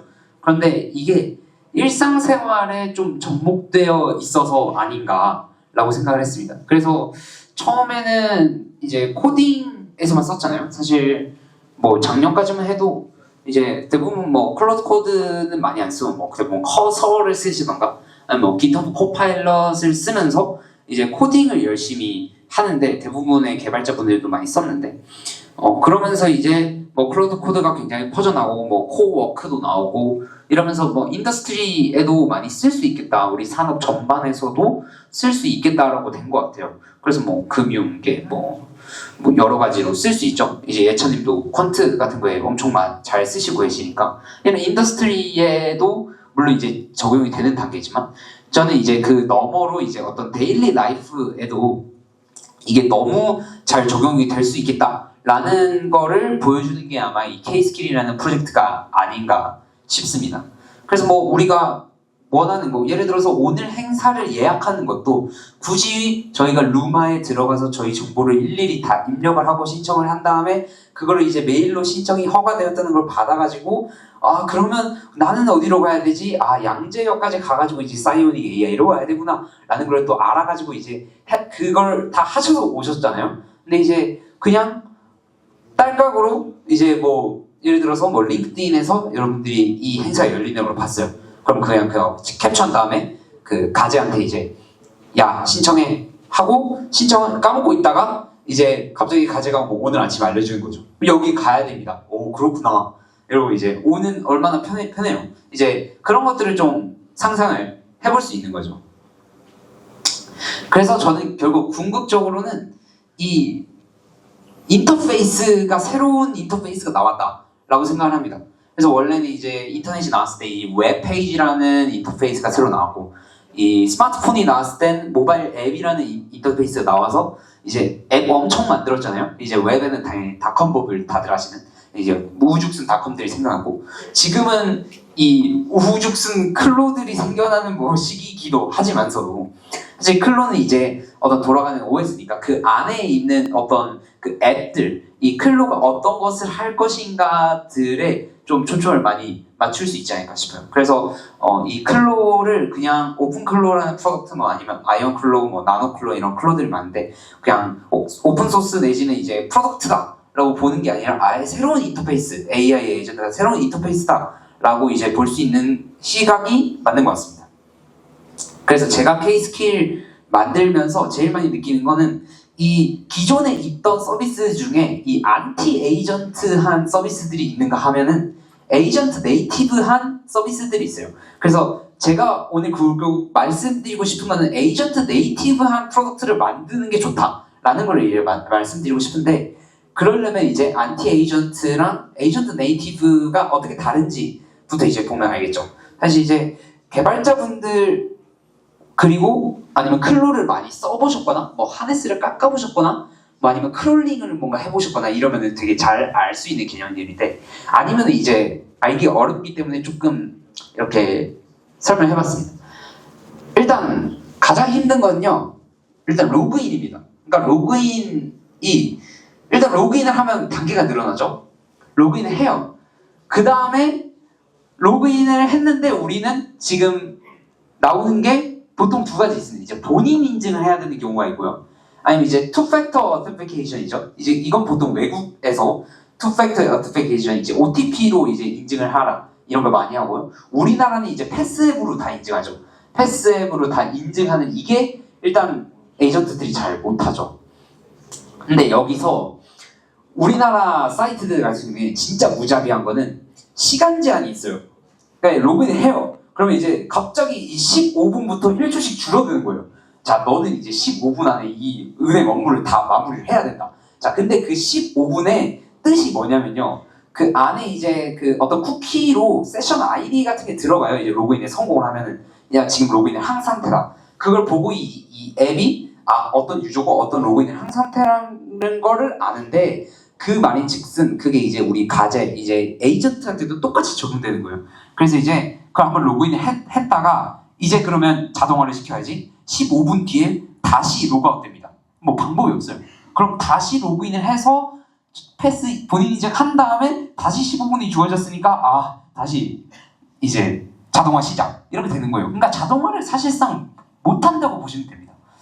그런 것들이 있고 뭐 다른 것 그런 게 이제 뭐 숏 세션 이렇게 적어놓은 것들이고 뭐 클라우드 플레이어나 뭐 모바일 앱 이런 것들은 사실 지금 확실히 장벽은 맞는데 또 저런 거는 뭐 우회할 수 있는 스킬이 뭐 우회할 수 있는 이제 기술이 있다고 합니다. 그래서 좀 우회를 열심히 해야 되는데 사실 저런 게 애초에 없으면 좋겠죠. 근데 이제 그러면은 이게 이제 다 필요해서 만들어진 기술들인데 이게 없으면 어떻게 하라는 거냐라고 저한테 여쭤보시면 그거에 대해서 조금 이따가 설명드리도록 하고 이제 에이전트 네이티브 한 거는 결국에는 봇들이 이제 보기 좋은 표현들인 거죠. 뭐 사실 LLM.txt, 뭐 LLMs.txt 이런 얘기들이 많이 나왔었는데 뭐 그것도 뭐 좋다 그거예요. 이제 웹에서 이제 에이전트들이 보기 좋은 표준을 만들자.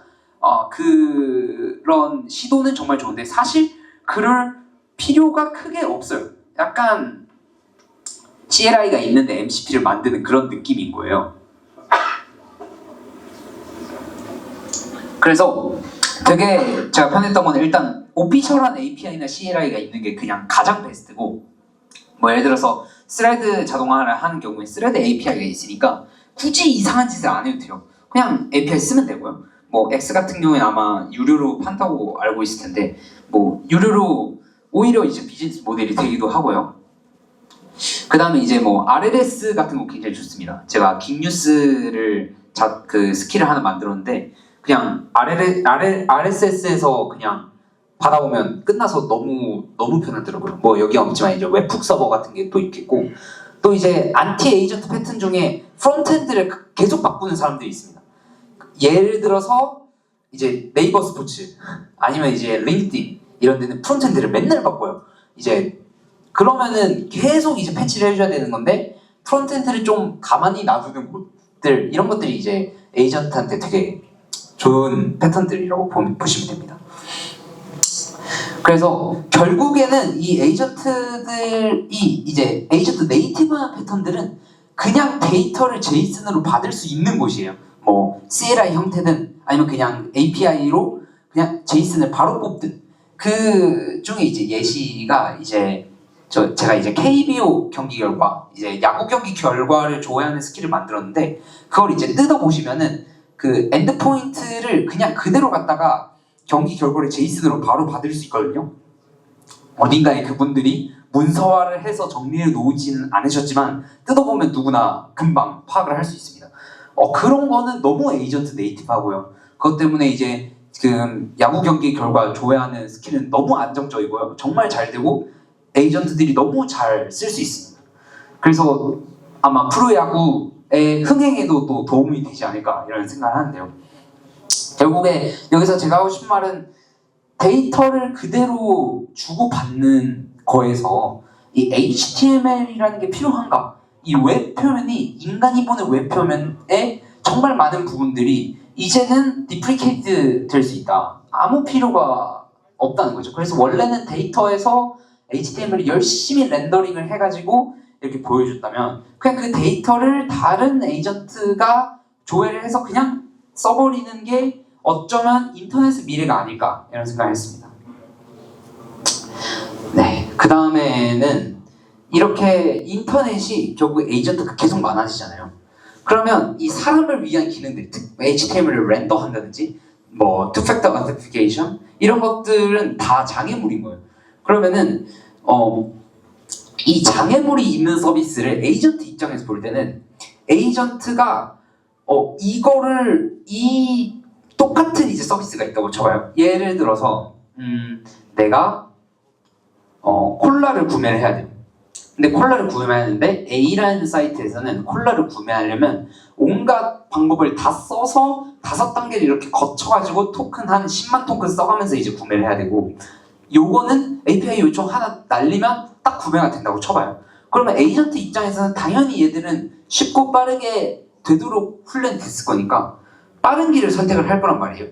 그러면은 여러분들이 프로덕트 어떤 사람들을 위한 B2C 서비스 혹은 B2B라도 B2B 서비스를 만드는 입장에서 이거를 에이전트들이 쓴다고 상상을 해보면 당연히 에이전트들이 쓰기 쉽게 만들어야 되고 당연히 오피셜한 API나 오피셜한 CLI를 만들고 그들이 쓸 수 있는 스킬을 배포하는 게 정말 중요한 거죠. 왜냐? 앞으로는 모든 사람들이 이 에이전트가 너무 편한 걸 알고 있기 때문에 지금은 아니더라도 1년, 2년만 지나면 다들 에이전트 갑자기 물밀듯이 다 쓰고 있을 수 있단 말이에요. 우리가 스마트폰이 처음 보급됐을 때 이제 아이폰 처음 나왔을 때 이제 아이폰 되게 얼리 어답터들이 쓰는 거였잖아요. 근데 이제 어느 순간에 우리도 아이폰이 그때 당시에 뭐 아이폰 3 같은 게 있었지만 애니콜, 매지콜을 동시에 쓰고 있던 상황에서 갑자기 눈 떠보니까 아이폰을 안 써? 약간 갤럭시를 안 써? 이런 상황이 되잖아요. 그러니까 저는 그런 게 똑같이 이 에이전트에서 일어날 거라고 생각을 하고 있고 왜냐면 너무 편하니까. 근데 그 상황에서 여러분들이 만들고 있는 서비스, 여러분들이 만들고 있는 프로덕트가 에이전트가 하기에 너무 힘들다. 뭐 보안이고 뭐고 이런 것 때문에 에이전트가 쓰기 너무 힘든 형태로 있으면 에이전트들이 그러니까 사람이 선택을 하는 게 아니에요. 애초에 에이전트가 이 프로덕트를 선택을 안 할 거라는 거죠. 그래서 저는 AX 좋죠. 뭐 조직 혁신 정말 좋습니다. 근데 조직 혁신을 열심히 하는데 그 회사에서 만들고 있는 서비스를 뭔가 에이전트 네이티브하게 바꿔보려는 생각조차 안 하는 경우가 너무 많아요. 그게 경쟁력이 될 수 있고 지금 에이전트 네이티브하게 만들어 놓으면 그 훈련 데이터가 또 쌓여가지고 이제 당연히 뭐 엔트로픽 오픈 AI가 뭐 예를 들어서 제가 뭐 쿠팡인데 쿠팡을 에이전트 네이티브하게 먼저 만들어서 에이전트들이 뭔가 쇼핑할 때 계속 쿠팡을 썼어요. 그럼 그 데이터가 계속 들어가잖아요. 그러면 계속 그냥 쿠팡을 쓰는 거예요. 그 가중치 안에 쇼핑은 쿠팡이라고 이렇게 맵핑이 돼 있으니까. 그래서 저는 이게 엄청 빨리 해야 될 것 같은데 많은 분들이 조직 혁신, 생산성 증대에만 좀 집중하고 있는 것 같다. 그래서 좀 안타까워가지고 제가 만들고 있는 서비스는 없지만 좀 한번 말씀을 드려봤고요.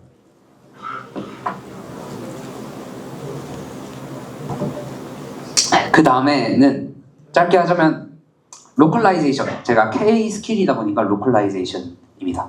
그래서 왜 K 스킬을 만들었냐면 저희는 우리나라 안에서만 되는 게 너무 많잖아요. 정부 24, 뭐 KTX, SRT, 쿠팡, 컬리, 네이버, 카카오 뭐 세자면 뭐 끝이 없습니다. 이거를 이제 제가 생각했을 때 이게 디지털 갈라파고스잖아요. 근데 이 디지털 갈라파고스가 우리끼리만 쓰니까 이제 뭔가 약점이 될 수 있다. 약점이라고 생각하시는 분들이 많은데 약간만 관점을 바꿔보면은 어떻게 되냐면 이게 강점이 될 수 있어요. 그러니까 예를 들어서 저희가 다 카카오만 쓰잖아요. 카카오만 에이전트 네이티브가 되면은 우리 전 국민이 에이전트 네이티브로 금방 넘어올 수 있는 거예요.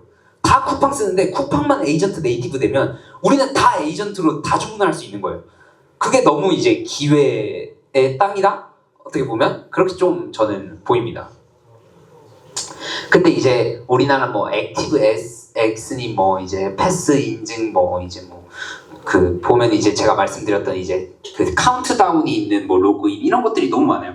그래서 좀 이런 것들을 많이 이렇게 좀 개선이 되면 좋겠습니다. 특히 K-스킬에서 이런 것 때문에 그 구현에 대해 많은 어려움을 겪고 있는데 이런 좀 폐쇄성이 오픈돼서 우리나라가 이제 AI 강국이 되는데 좀 이런 면도 아주 중요하지 않나 라고 생각을 하고요. 마지막으로는 좀 미래를 생각을 해봤어요. 그래서 제가 계속 이 클로류, 이 에이전트가 어떤 새로운 인터페이스라고 말씀을 드렸잖아요. 이게 피지컬 AI, 즉 휴머노이드까지 확장이 된다면 어떨까? 뭐 예를 들어서 기상청 스킬로 그 내일 비가 온다는 걸 미리 파악을 했으면 내 가재가 내 집에 있는 진짜 로봇한테 명령을 내려서 내가 밖에 나갈 때 우산을 딱 건네준다던가 뭐 이런 것들 정말 사소한 거죠 이건. 근데 정말 사소한데 도움이 되는 것들이 너무 많을 수 있잖아요.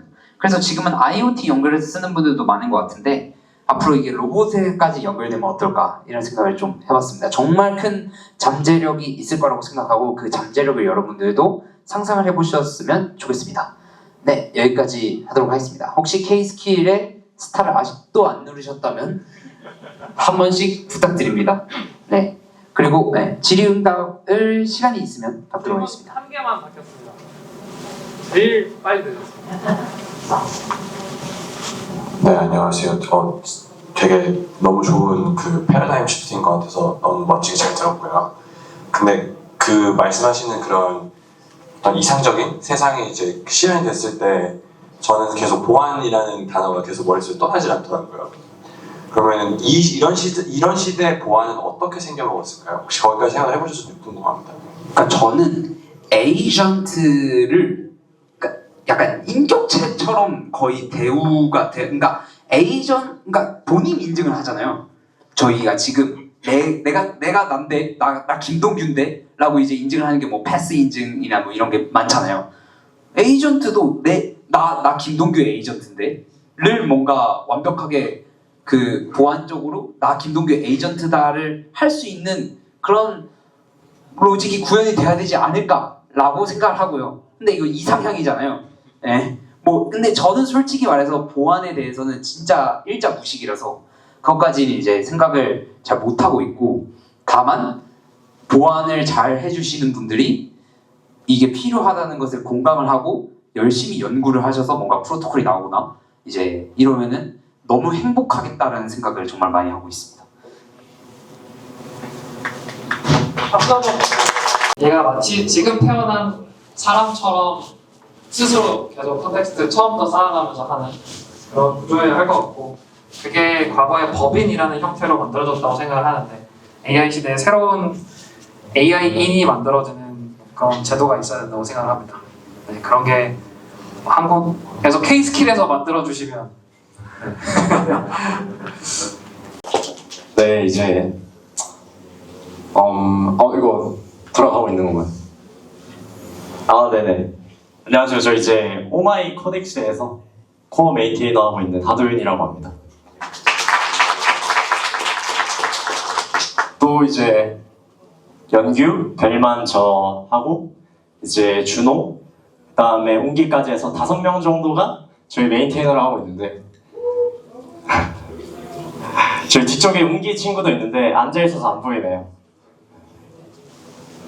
네, 그렇고 저희 이제 울트라 워커스라고 하고 영규가 처음에 이제 오마이 오픈 코드는 이제 다들 너무 유명해져서 아시니까 그거 만들어진 파생 이제 파쿠리 프로젝트가 OMC였다가 그 OMC도 이제 파쿠리 하면 되지 않나 하면서 이제 OMX까지 만들었고요. 지금 사실 KPX가 제일 큰 AI 모델 3개를 다 이제 하네스를 깎아서 저희가 이제 하네스를 다 이제 운 좋게 먹고 있는데 스타를 여기 아마 많으신 분들이 이제 계정 한 2-3개 돌려가시면서 스타를 눌러주시지 않았나 덕분에 약간 여기 앞에서 떠들고 있는 것 같고요.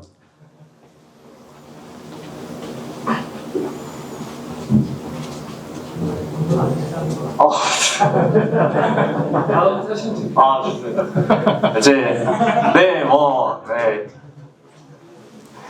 이제 울트라 워커스라는 디스코드 커뮤니티가 이제 오픈클루가 나오고 나서 이제 다들 이제 글드 코드 유출된 건 다 보셨을 테니까 그때 이후로 커뮤니티가 굉장히 커졌습니다. 지금 한 18,500명 정도 디스코드에 들어와 있는데 사실 이제 한국에서 AI를 이렇게 할 거다 라는 건 이제 아무도 예상 못했을 거고 물론 저희도 못했고 근데 나쁘지 않은 것 같습니다. 한국 인재풀도 샌프란에 비해서 저희가 뭐 더 뛰어나다는 아니지만 나쁘지 않다. 저희도 충분히 느리지 않다라는 얘기를 항상 하고요.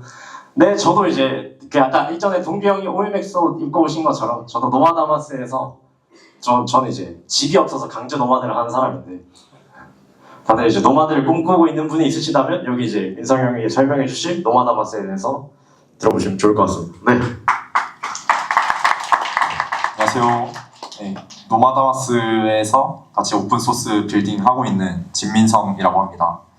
네, 저희 이제 모임이라고 해야 될까요? 저희 집단 해커하우스는 이제 같이 AI 오픈소스 빌딩을 하면서 이제 같이 디지털 노마드도 전 세계를 이제 이곳저곳 다니면서 네, 오픈소스 빌딩을 이제 재밌게 해보고 있고 네, 동규 형이 만들어줬던 K-스킬 같은 것들이나 이제 걸프렌드인 CLI, 제가 이제 요즘 만들고 있는 걸프렌드인 CLI 같은 여자친구랑 같이 CLI 안에서 얘기하고 있는 그런 프로젝트나 아니면 이제 오토레그 같은 정말 유용한 프로젝트까지 정말 많은 재미를 하고 재미있는 이제 오픈소스 프로젝트를 하고 있고 저희도 이제 오픈이 돼 있기 때문에 언제든지 이제 재미있는 프로젝트에 관심이 있고 뭔가 저희와 같이 이제 빌딩 해보는 이야기들이 이제 관심 있으시면은 커피챗 자유롭게 해주시면 감사드리겠습니다.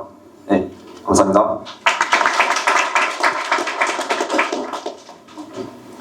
네, 이제 저희 이벤트의 하이라이트인 파이어사이드 챗 시간으로 넘어가 보겠습니다. 이번 시간에는 아까 먼저 발표해주신 일리아 그리고 제프가 앞에서 이야기해 주실 거고요. 제프는 다시 한번 소개를 해드리면 지금은 윈드서프의 CEO이시고 커그니션에서 같이 일을 하고 계십니다. 그래서 두 분 박수로 맞아주시겠습니다. 감사합니다.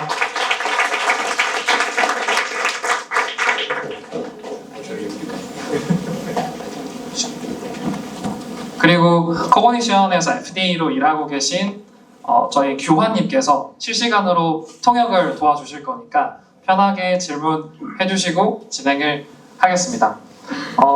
원활한 진행을 위해서 제가 첫 번째 질문을 준비했는데요.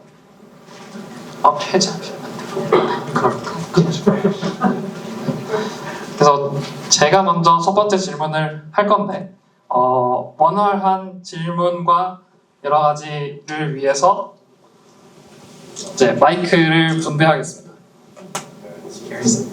Thank you. 네. 첫 번째 질문은 저도 이제 파이어사이드 챗이니까 여기에서 질문을 하도록 하겠습니다. 네. 제 첫 번째 질문은 에이전트를 저희가 사용하는 그 패턴이 조금씩 변화하고 있다고 느껴요. 특히 코딩에서도 많이 변하고 있다고 느낍니다. 어떤 것이냐면 처음에는 저희가 IDE로 코딩을 하기 시작했었는데 그다음에 CLI로 넘어갔고 지금은 또 챗 인터페이스로 넘어가고 있는 그 인터페이스의 변화가 많이 있다고 느껴지거든요. 그래서 이러한 인터페이스의 변화에 대해서 어떻게 생각하시는지 두 분께 질문을 드리고 싶습니다. 제가 사실 번역은 처음이라 가지고 it's my first time translating live. Just I've been developing. I'm not translating. So just so you know. Okay, the first question was the pattern of the agentic AI, how agentic AI is being utilized in the development has been changing quite a lot. So for example, it's been changed from IDEs to CLIs and now chat interface. So GB is curious what your thoughts on in terms of the changes that the industry has been experiencing and how it will progress from here. Okay, everyone hear me now? Okay, cool. By the way, I'm very jet lagged. It's hitting me really hard now. So I'll try to like. Let's try this one. All right, how about now? Oh, much better. Okay. The interface is changing a lot all the time, and there's kind of two patterns that are kind of opposite of each other that we're seeing with our customers. One is people like working with a lot of agents at a time. So a lot of times they have like 10 agents on their screen because they set one off. They don't want to just sit there and do nothing. They want to actually do something else that's productive, right? And then they set another one off. And these agents go on for like hours now. So again, like having 10 agents is not uncommon now because you can just keep setting them up. Sorry, I'm also sick. We're both actually sick, so hopefully we don't get each other even more sick.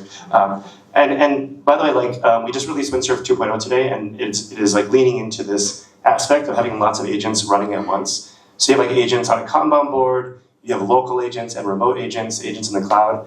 And this is all, again, like the new form factor that like probably less than 1% of all engineers are doing, but it's growing very quickly.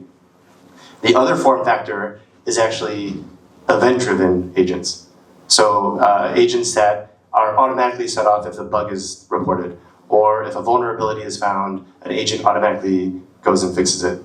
Or you're running, you merge a PR and the CI/CD pipeline breaks, and you have to come back in and fix it. Like, no engineer in here wants to fix these things, like, but you have to. You have to fix these things, right? So this workload is becoming about a third of all of the Devon workloads right now.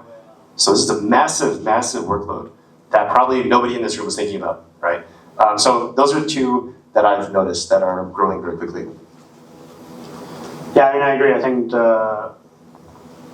I actually think the second one is going to be the final form factor. I call it like ambient computing, where it just happens. And so the example of workflow we're gearing toward, we haven't fully done it yet, but effectively, as soon as you file an issue on GitHub, agent spawns up and builds a plan for it. Right? I mean, if it's a fixed, simple plan. If it's a feature, then it's like a detailed plan. Then you as a developer can effectively improve the plan, or you can say LGTM and then it goes and builds it. Right, so you don't even need to go and like actually spin up an IDE, because the workflow right now is /fix issue 1, 2, 3, and then review PR /review PR / loop until a review PR passes. There's a fix CI, and so the reality is where the human part is needed right now is really judgment around like, is this doing the right thing, and then from there it actually can go and execute, and effectively like if your CI is really good, then you can kind of trust that from there it actually going to land reasonably well. You can still have like another gate on merging. And so I think like that is going to be like more and more where effectively you need like judgment points where the kind of engineers are involved, architecture points where discussion needs to happen, which can be ambient, right? You can be, again, you're in a meeting discussing, you have a whiteboard, there's like literally camera pointing at whiteboard and meeting recording that feeds into like effectively a planning of an agent that actually like builds already a plan, and then somebody says cool, let's go. So like that's kind of ambient computing where like it's there, but you don't really even need to always go and command it. It kind of happens as you're interfacing with each other or with kind of code itself. In probably less than a year, nobody is going to review code anymore. Also, probably about this year, right? And like just 6 months ago, nobody is writing code anymore, right? So it's like moving pretty quickly right now. So this like vision of ambient computing, event-driven agents, it's going to be all seamless very quickly. 사실 그 번역이 잘 안 되는 것 같아요. 제가 간단하게 요약하고 넘어가겠습니다. 그 첫 번째로는 그 제프가 말한 첫 번째 요점으로는 일단 코딩의 형태 자체가 많이 바뀌고 있다. 그래서 이제 예전에는 코딩을 하고 뭐 아이디를 들어가서 코딩을 하고 그랬지만 이제는 내추럴 랭귀지를 그냥 다 하면 된다 이런 말씀을 해주셨고요. 그리고 두 번째는 이벤트 드리븐입니다. 그래서 사실 저희가 에이전트를 사용할 때는 능동적으로 사용을 하지만 나중에는 이제 에이전트가 알아서 에러가 발생을 했을 때 에이전트가 알아서 돌아가게 되는 형식으로 돌아가서 실제로 데빈에서도 30%의 경우, 그러니까 데빈 사용량의 30%의 경우는 지금 이벤트 드리븐으로 돌아갑니다. 에이전트가 잘 알아서 돌아가는 형식으로 돌아가고요.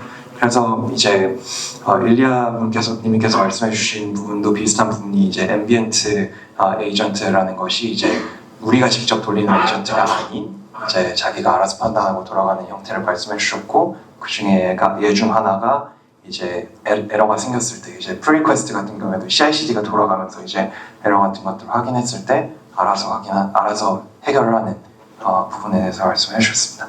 네. We should probably pause to let him translate. Sorry about that. You have very good memory though.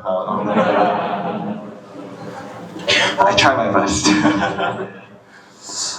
네, 답변 감사합니다. 제가 이어서 사실 이 자리는 제 사심이 많이 들어간 자리거든요. My own desire is from my own desire. So 두 번째 질문 하나 더 드려보겠습니다. 오늘 마침 윈드서프 2.0가 나왔다는 걸 들었습니다. 윈드서프 2.0이 들었다는 걸 봤고 제가 재미있게 봤던 점은 아이언 클라우드도 그렇고 윈드서프 그리고 커그니션도 그렇고 데빈도 그렇고 클라우드 상에서 돌아가는 프로덕트들인 게 굉장히 인상 깊었습니다. 왜냐하면 몇 달 전까지만 해도 로컬에서 우리가 모든 활동들을 해야 한다 하고 맥미니의 품절 대란이 있었는데 이 모든 패턴들이 다시 한번 로컬에서 클라우드로 돌아가는 것처럼 느껴졌거든요. 그래서 특히 엔터프라이즈에 관련된 분들이 오늘 청중 중에 많이 계십니다. 그래서 특히 엔터프라이즈에서는 클라우드 상에서 돌아가는 에이전트들이 어떠한 장점을 가지는지가 궁금하고 이 전반적인 상황에 대한 궁금증이 있습니다. 이것을 풀어주셨으면 좋겠습니다. Maybe it's too long. Sorry. No, it's totally fine. First of all, thank you, GB said thank you very much. And personally, this event is a formal event, yet he has his personal affection towards you too. So it's by self-interested to a certain degree. The next question was... He tricked me to come, actually. I'm just kidding. We're gonna get a chicken afterwards. Yeah, chimek afterwards. So both Ironclaw and Windsurf 2.0 or Devin is basically running on cloud these days. And there's been an initial transformation coming from cloud to local in the beginning of AI, where we are running cloud code and CLI and anything like that.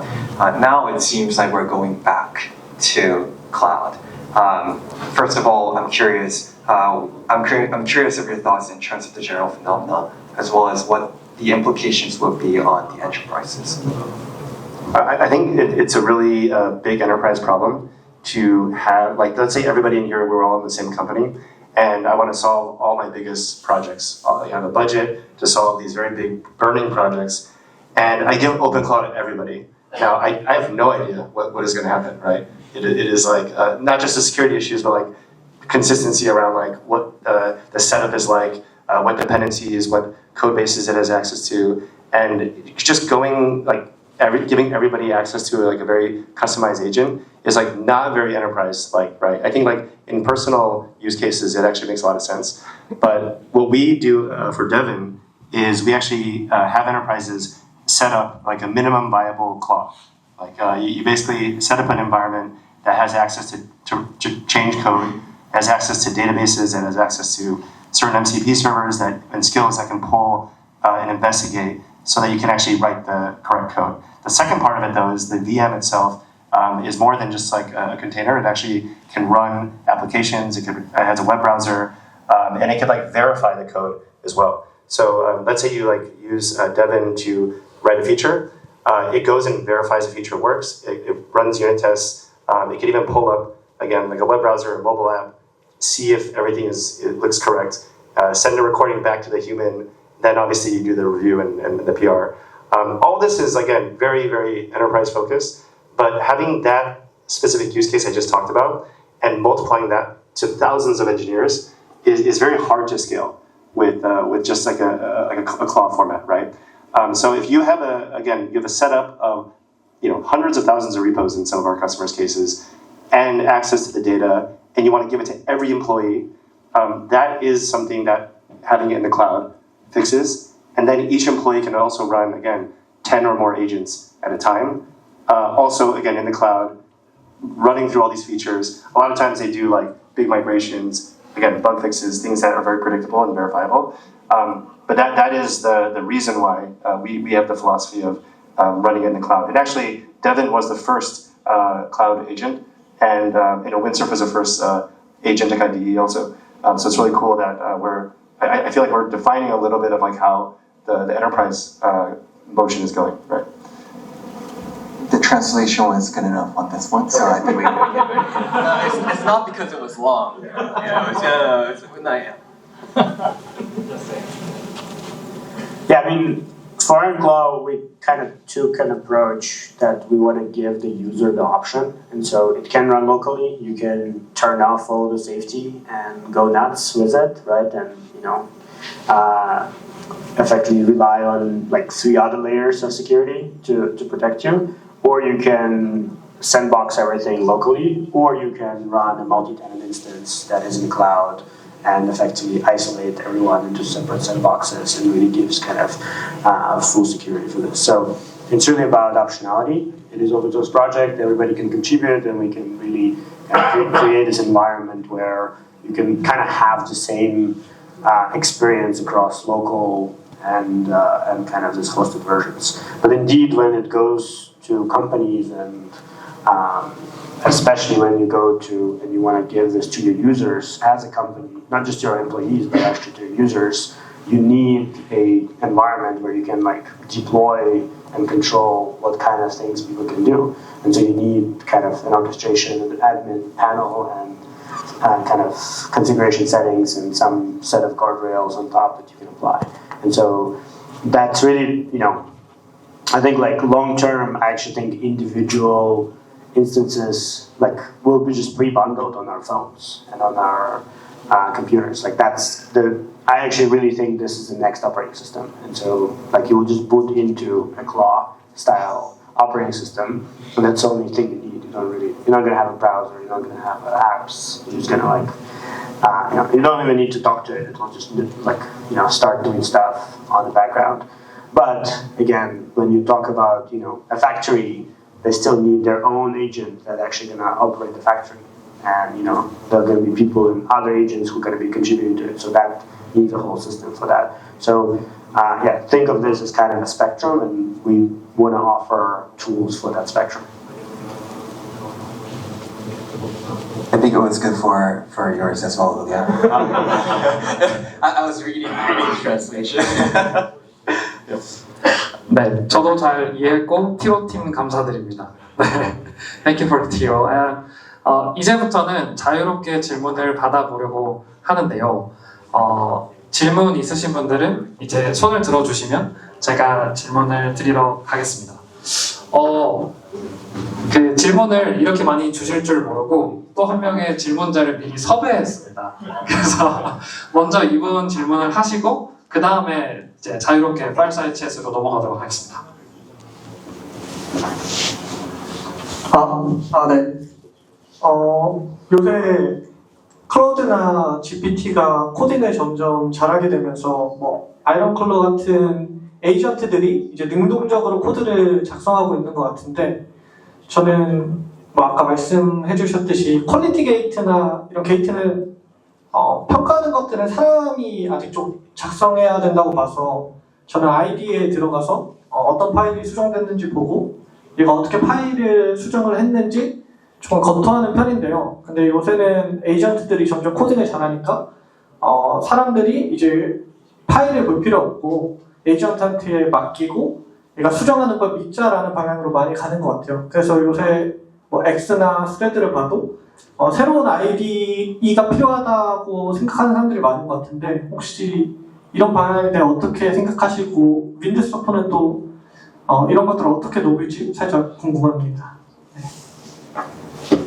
The Claude model and GPT model their performance has been greatly enhanced in the recent times. And hence, people are more and more relying on these tools for coding and just being the kind of like the quality gateway in order to check whether these implementation has been correct. In my personal opinion, I have been now recently more and more relying on these tools to be more accurately implementing what I want.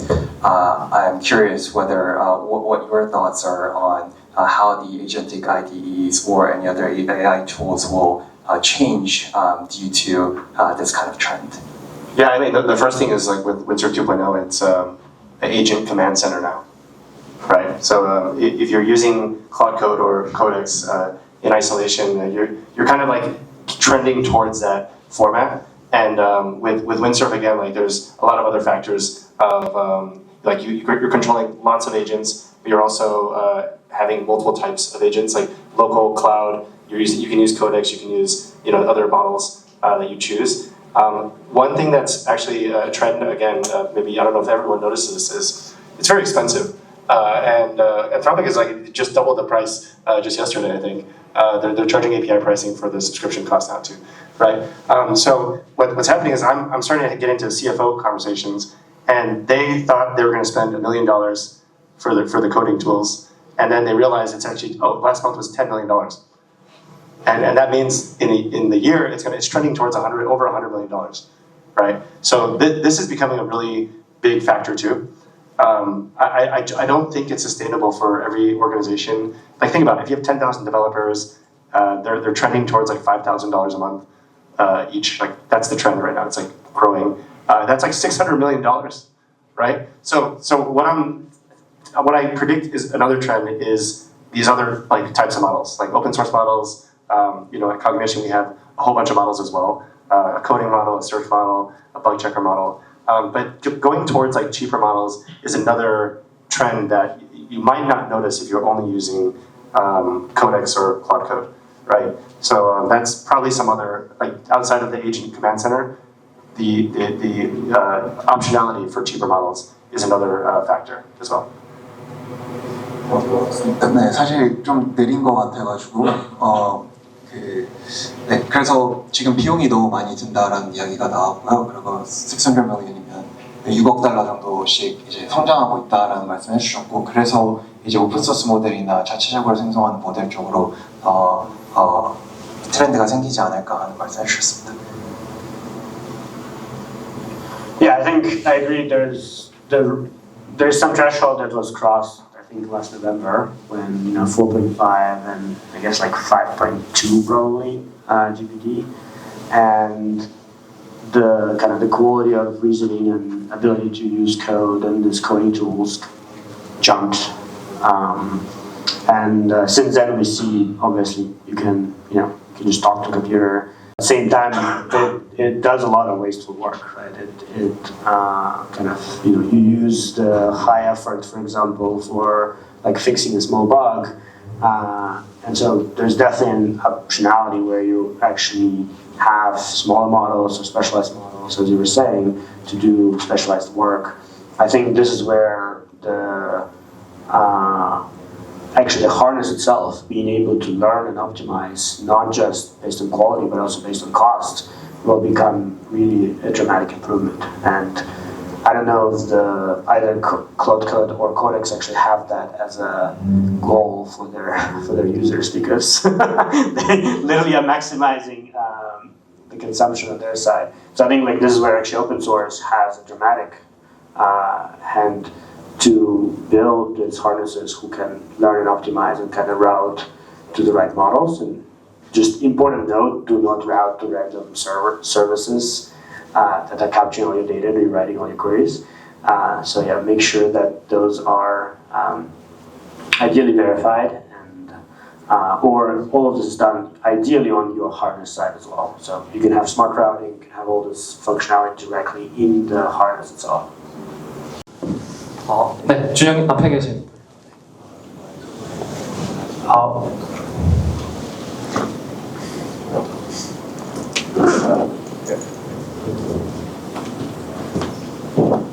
네, 질문 드리겠습니다. 저는 그 에이전트 커머스에 대해서 어떻게 생각하고 계신지가 궁금하고요.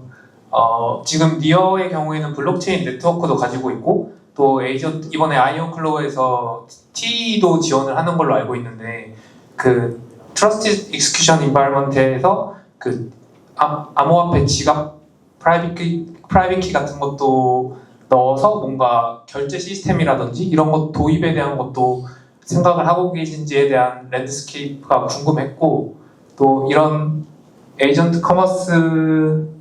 커머스의 영향을 받을 산업군이 가장 먼저 어떤 게 있을지도 궁금했습니다. 질문이 좀 어려워서 I failed. 이건 지금 좀 어려워서 I'll speak in English. 네, 말씀해 주세요. Sorry. I just wonder what do you think about the agent commerce in your landscape? So Near is currently have the blockchain network, and you also have an IronCloud that has support trusted execution environment. So I thought the wallet address or a wallet private key or something else can inject into it. So maybe I just want to know about your thinking about the landscape of the agent commerce, and also I just want to know which industry will be impacted from that agent commerce first. Yeah, it's a good question. So I think long term, I think all of the commerce will be agent commerce, right? If you think right now, when businesses do commercial relationships, they are spending a ton of time and effort to find the suppliers, negotiate the terms, and then actually do the delivery, then invoicing and billing. Right? All of that is extremely wasteful process, takes a lot of time, and can be fully automated effectively by agents on both sides doing this negotiation. And this is actually what our agent market that I was showing is doing. Right? I mean, for now it's still more of a toy to showcase the idea, but that's kind of the fundamental framework is there where effectively agents can negotiate with each other, find kind of what needs to be done, escrow funds, do the work, and then effectively these funds on delivery. So that uses our blockchain component and uses the AI component really in one. Now, the way kind of there's a lot of interesting pieces that kind of why this works really well with Near. One is normally when somebody does the work, right? Let's say I went to Fiverr. I actually did this comparison. I ran a job on Fiverr and an agent marketplace. And Fiverr was 5 times more expensive. It took agent done the work in 1 hour. A person on Fiverr did it in 2 days. And then they came back and asked me for $150 more because to get the full report. And so the idea is with agents, if you run them inside secure enclaves, inside trust execution environment, you can actually inspect their process of thinking, not just the outcome, but you can actually get the full trace of their execution that is cryptographically signed, and you can then inspect that if there's a conflict on the outcome. Right? If agent does something and say, hey, this is not right, you can actually, as a dispute system, can fetch the full trace that is verified. And so that is extremely valuable because obviously agents can shortcut, can hallucinate some data instead of actually fetching it. And so you can actually have this almost like if you were able to go and open up the worker's brain and get what they were doing inside there. Now, to the question where this is going to impact first, I mean, we see this already in kind of digital gig work, right? I mean, Fiverr and similar spaces, a lot of them are already using AI in the back end, right? It's just you're still kind of hiring a person. We're actually working with one kind of outsourcing kind of marketplace already because they see this as the future. And so we started to offer agents effectively through their marketplace where usually the kind of people would be done.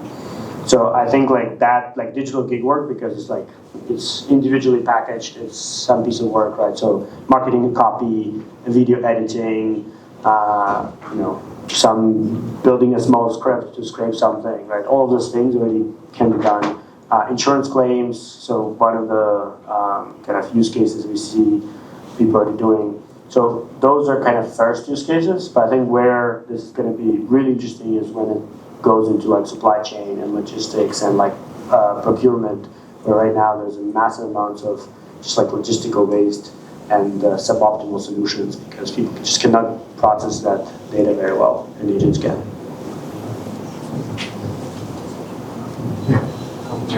다음 질문 해주시는데 네. 마지막쯤에는 번역이 잘 안 들어가서 마지막쯤에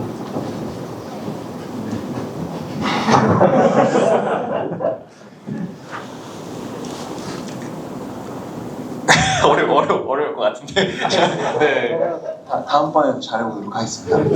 대답 쪽은 제가 해보도록 하겠습니다. 다음 질문 받아보겠습니다.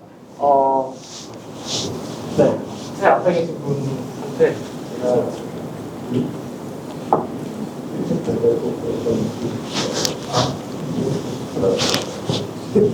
네, 질문 드리도록 하겠습니다.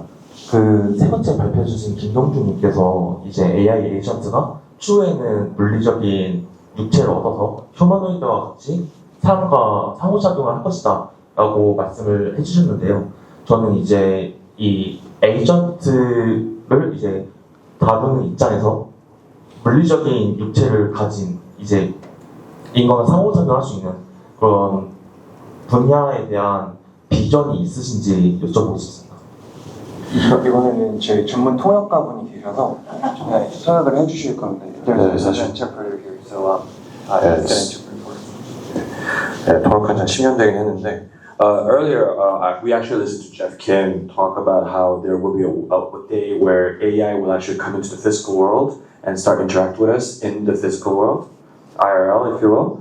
And as someone who manages agents on day-to-day and work with agents on day-to-day, do you see sort of like a vision for the world where AIs come into the physical world? Like what kind of world do you see happening in the future?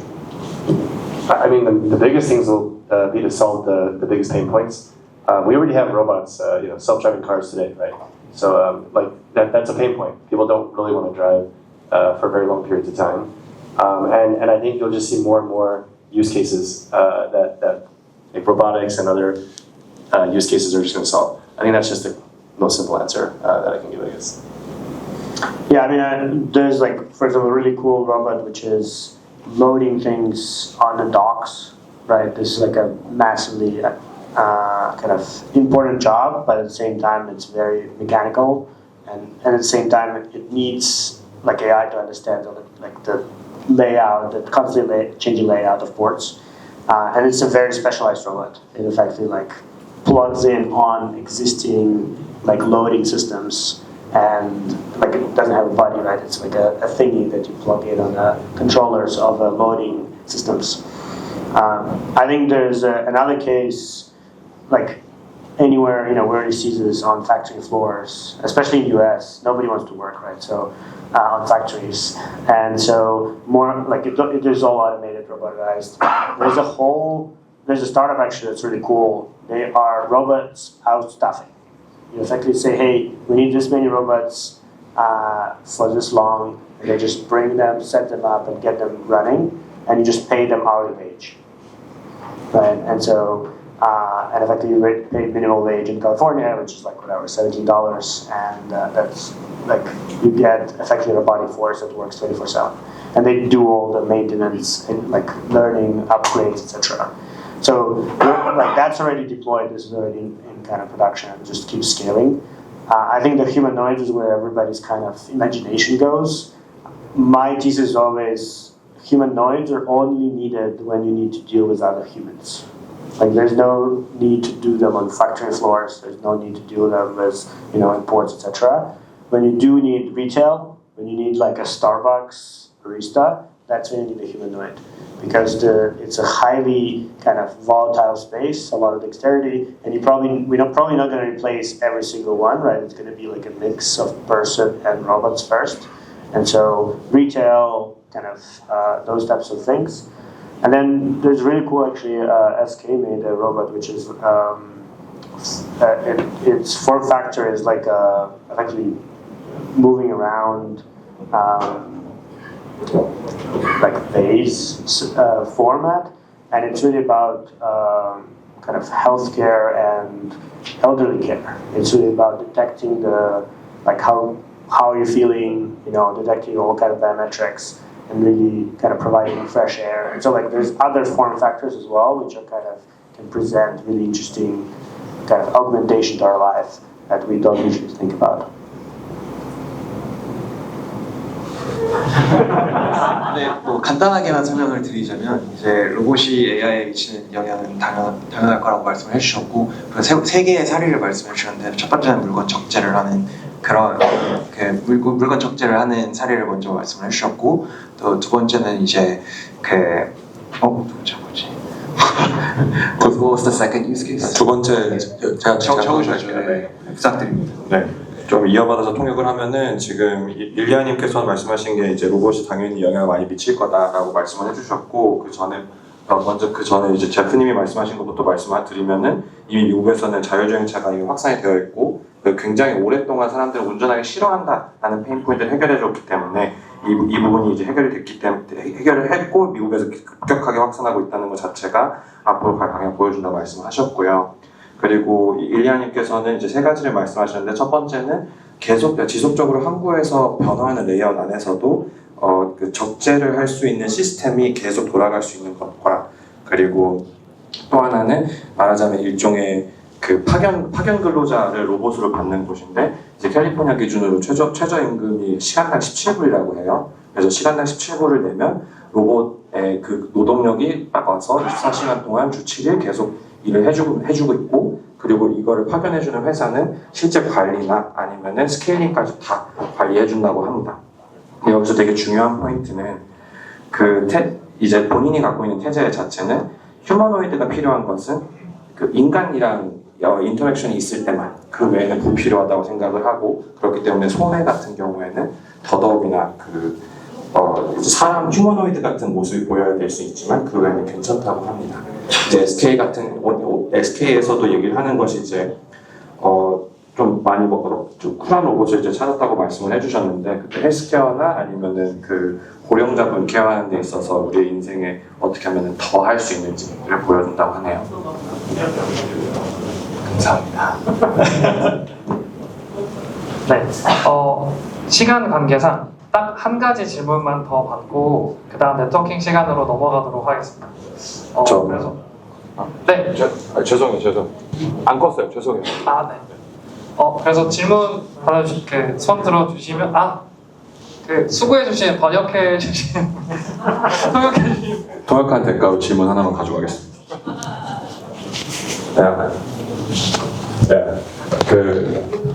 제가 갖고 있는 질문은 이제 지금까지 말씀하셨던 건 대부분 이제 엔지니어링 그러니까 1 아니면 0으로 바이너리하게 답이 나올 수 있는 것들에 대해서 말씀하셨고 판단의 영역은 아직도 사람이라고 하셨는데 근데 이제 비개발자들이 이거를 사용하기 시작하면서 롱러닝 태스크에 대해서는 답도 사실 많지 않고 테스트나 스펙도 정확하게 정할 수 없는 경우들이 많이 있을 것 같아요.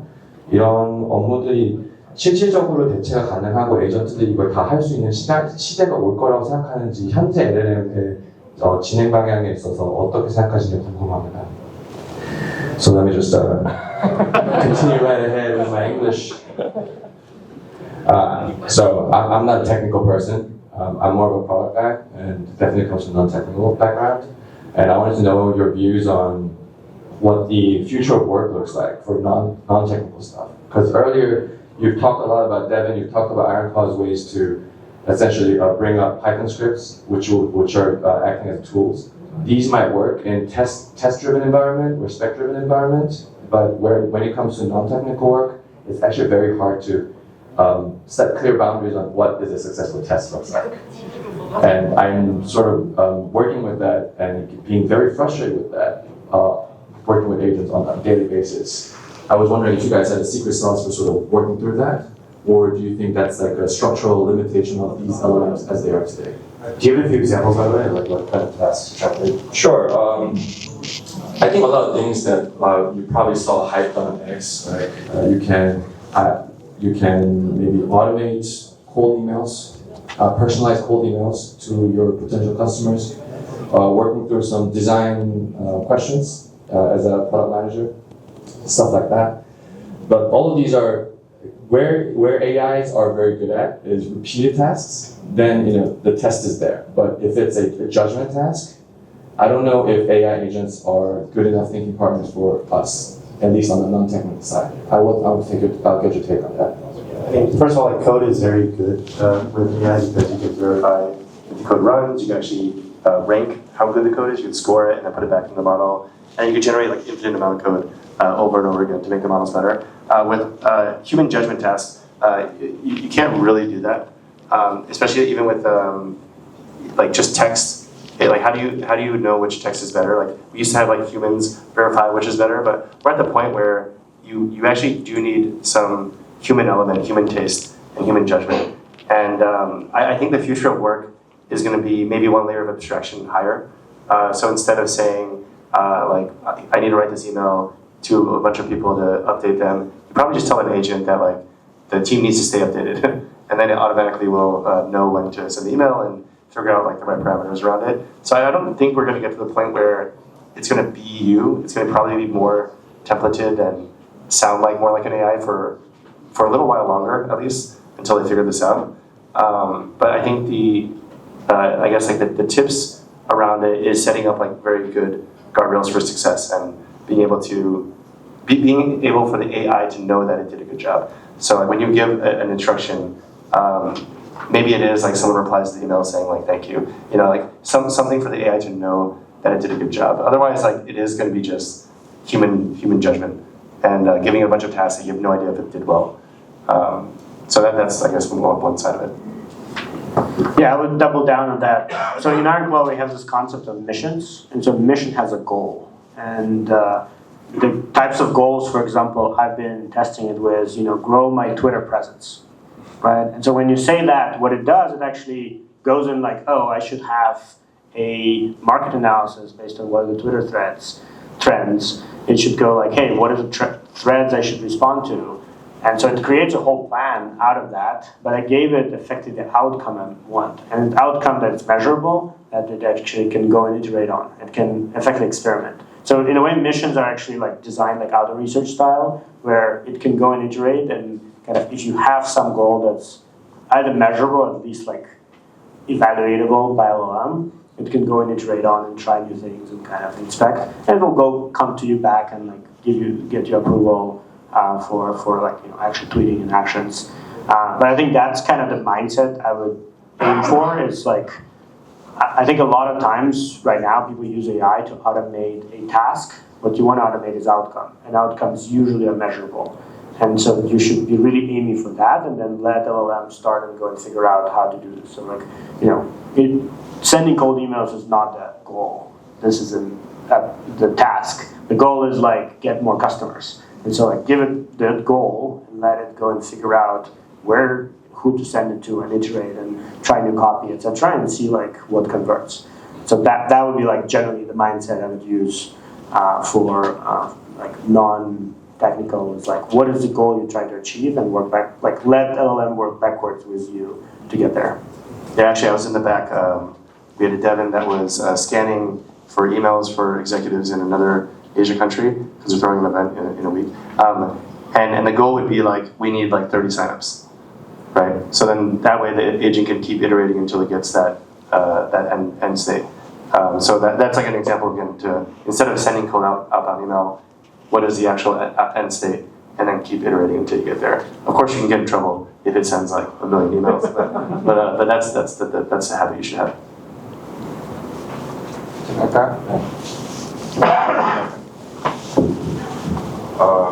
일단 제프님이 말씀하신 건 이제 코드 같은 경우는 당연히 자동화 너무 쉽다고 합니다. 왜냐하면 코드는 사실 점수화할 수가 있고 좋은 코드와 나쁜 코드는 판단이 가능하기 때문에 반면 인간의 판단은 되게 어려운 것 같아요. 텍스트만 해도 옛날에 이제 LLM을 처음에 초창기에 만들었을 때는 어떤 텍스트가 더 좋고 어떤 텍스트가 더 안 좋은지 다 판단을 계속 했던 것 같고 사람이 이걸 했었는데 지금은 그것도 좀 어려운 것 같아요.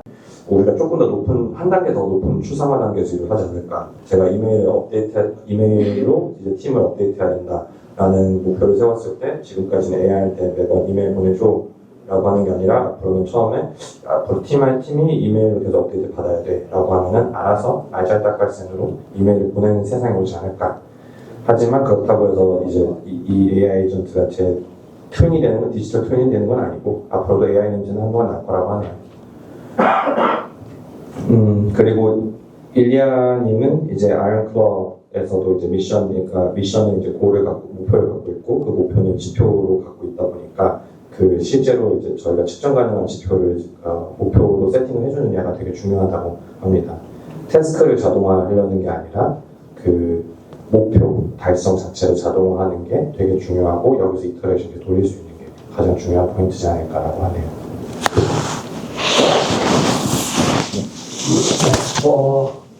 그 질문과 답변과 그리고 번역, 통역까지 트랜스레이션까지 다 끝났습니다. 다 끝났고요. 그래서 오늘 예정보다 훨씬 더 긴 시간을 파이어사이드 챗으로 자리해주신 두 분께 큰 박수 부탁드립니다.